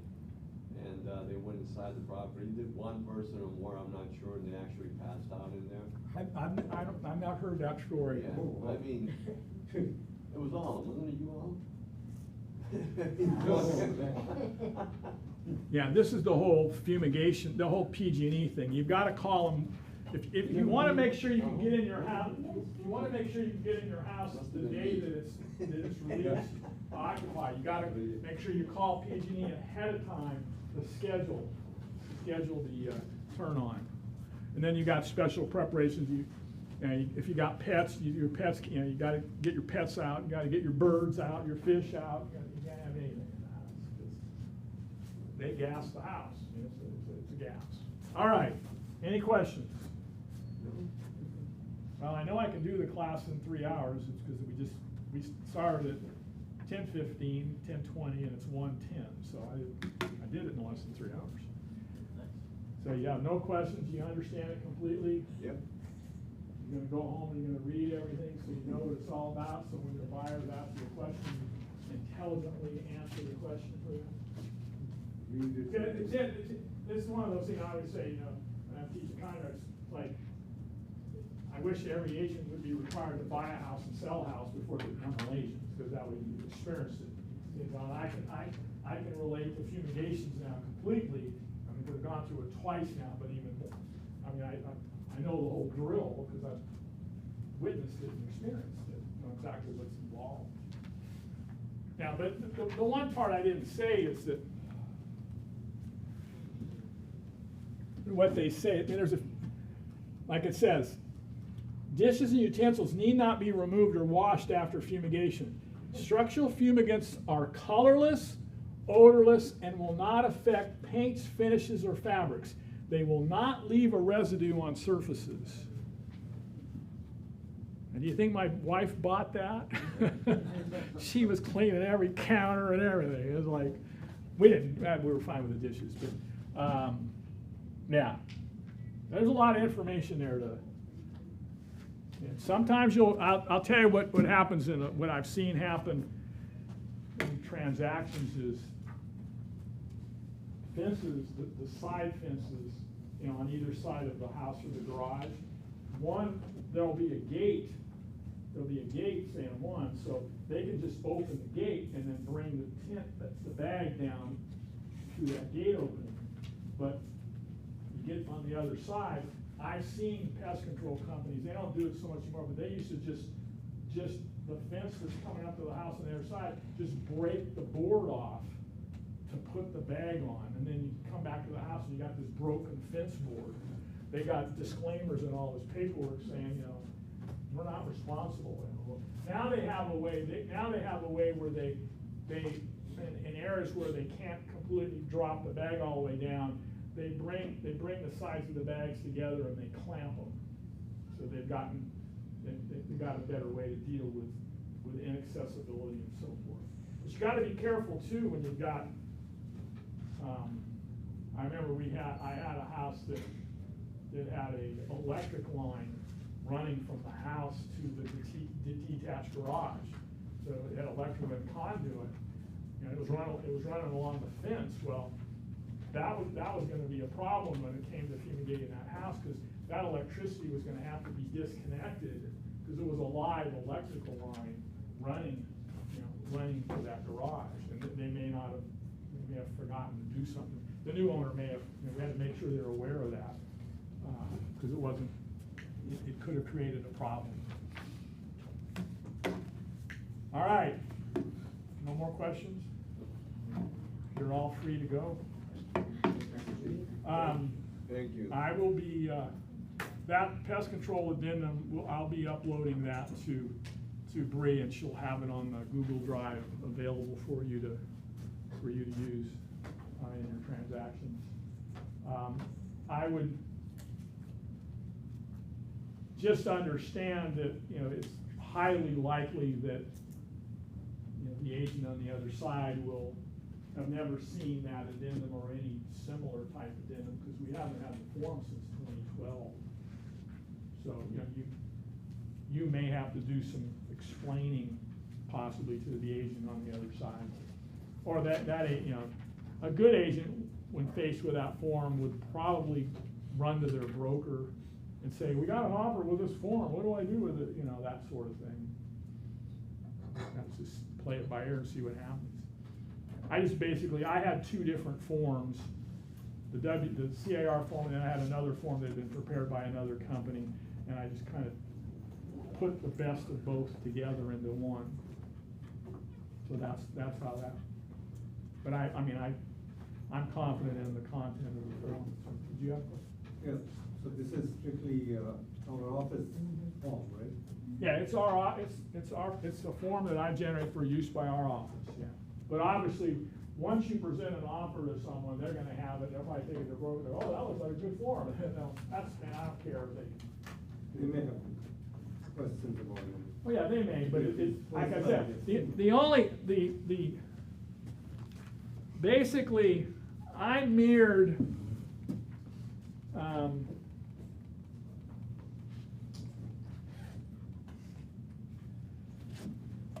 down to 2A through E is from the CAR form. The only things I added to the old CAR form was F and G. The reference to landscaping and roof coverings is the only things I added. Everything else up through there is almost identical to, with the exception of a little change of verbiage in the paragraph 1. It's from an old WPA from zip forms. Oh, yeah, WPA. So WPA, yeah, right. See, they pulled it off. They pulled it off in 2012. But the problem is that the way it's worded based on the agreement that existed then, and the wording's changed. In that form, they refer to it as a wood pest report, and we now refer to it as a pest control report. So I had to reword it, so it's consistent with our first stream. All right, have a good rest of the day. Thank you. Thank you so much.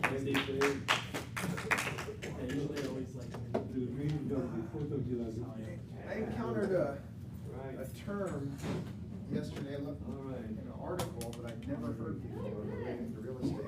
I can't remember the exact spelling of it, but I think it was a rump or something like that. It's basically like a seller increasing the price after accepting the offer. Have you ever heard that term? No. It's a rump or something like that. Anyway, I wish I'd taken a picture of it and wrote it down. Now I'm trying to Google it and I can't find the exact spelling. It was the weirdest word I've encountered. I never heard of it. But basically, it's something, and they say that it happens like in the UK. I don't know if that happens here so much, but apparently it refers to once an offer is accepted. I think that it's like a verbal offer being accepted, then they change the terms. I guess we don't want to deal with that because we do it. Because we do it in writing, right? Yeah. Yeah, we would not have that law. To be enforceable, it has to be in writing. This was what I just. Alrighty, thank you. You're welcome, class. I go to there, and then when I go to You said, for the inspection for like condos, you saying, inspect everything listed in the property definition, right, in that page? But I think what I understood from our conversation earlier, yeah, see, I can't we use. wanna stay away from that because HOA is gonna be one who's gonna be fixing it anyways if you want it. Yeah, I know. So why go into those, you're gonna get those inspected? Well, Cause I tried to get on the other day, and couldn't because. it now, was- this contemplates But it wasn't the, well, it depends on the HOA, it's not the same in all HOAs. So you, See, in some HOAs, I don't know. in some HOAs, the owner is responsible for the exclusive use area. And more than not, the exclusive use areas are the responsibility of the unit owner. it's like in this one, on Crane, right, so I did not order a roof, I did not order any outside. Yeah, roof's different because it's a condo. Right, Oh. and then, you know, I thought like common area, you know, So that's why- HOAs or Yeah, something. and we don't inspect common area. And The patio and the deck are not No, common. Oh, it's right, fine. inside that. See, in your, the only exclusive use areas Keeps my that you would inspect are the are the deck. Those are the- There's deck, because there's no other structure. Yeah, yeah. So your garage is part of your unit. It's just a three. Right, so garage is part of it, you know, they will check that patio, they're gonna go outside and check the walls inside the patio, what are they gonna be checking then? I mean, everything is. There's nothing to check in the patio, Right, Yeah, but they're gonna check the deck. if there's a deck. Exterior deck. Okay, there's no deck on this house, so. Your legal refers to the deck. Yes, patio garden, yeah, PG. I mean, Well, there's Jason. two, I mean, your legal has, your legal refers to Yeah, I think I've got it, so I'll just. deck. Yeah, basically, it'll Yeah, show. the patio plan. guard. You have to click on your list, then it'll show. But again, they're only gonna Yeah, it inspect it shows, and then I if go there's into it. a structure there. Click This here. is where it gets. There's a patio there. Make sure it's- Right. make sure it's your name. I don't They have like a pound Is it there. concrete, just, Yeah, concrete. yeah, there's nothing to inspect there. There's nothing to inspect. I was, Let's see, but you I was have- getting confused, I like, was there, am I going into the common area or? You can. So you don't inspect common area. Oh, Yeah, it's good. see, anything that's common area, You you can don't. start power down there. The contract only contemplates Okay. that which Okay. the seller owns is And inspected. they'll have you. That's what falls within the contract. You'll do this. So we're just doing inside, pest control and, home inspection. Yeah, so then you call the house, then you put in the pin that tells you to. Still really Then you good. then you click these For the two? Then you click start right after, and then it starts dialing. Okay, what now? Trying to recoup their gasoline costs. This That's regulation, great. these Yeah, chemicals are really or we have a harmful mic. right there. Right, Yeah. okay, thank you so much, Adrian. Yeah. Hey, you got me past that. I get so nervous when it comes to computers. No worries. I appreciate it, that makes sense. It's I used to easy. work at Apple, so it's like, I'm used to like just Oh, working with Apple. people like me. I worked there for 4 years. Oh, really? San Mateo. Nice. That's that Apple store.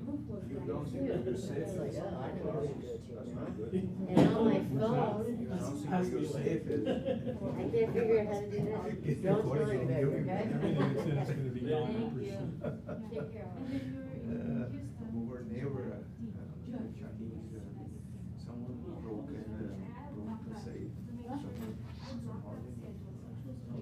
Both the, husband and wife were there. And then the lady came to over, she was, a few years back. Oh. I was scared, I mean, they, so they. Yeah, I even had, we had to even open the safe with. But it's, I'm gonna do it. They had to yeah. look inside it to make sure there wasn't anything. I'm gonna do it from Oakland inside the safe. to, Jason told me where.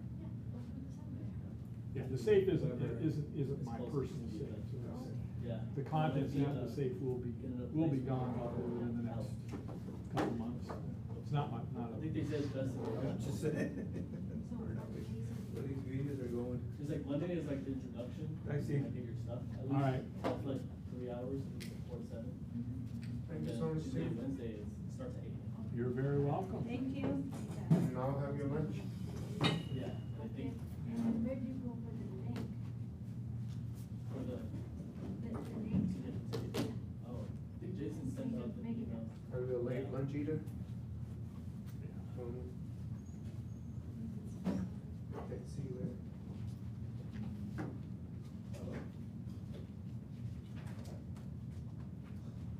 I'm sure you'll have a bunch of us come pick at you for a question or two with this. Yeah. Wonderful, go on. Thank you. Thank you, go on.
Thanks, Steve. Okay.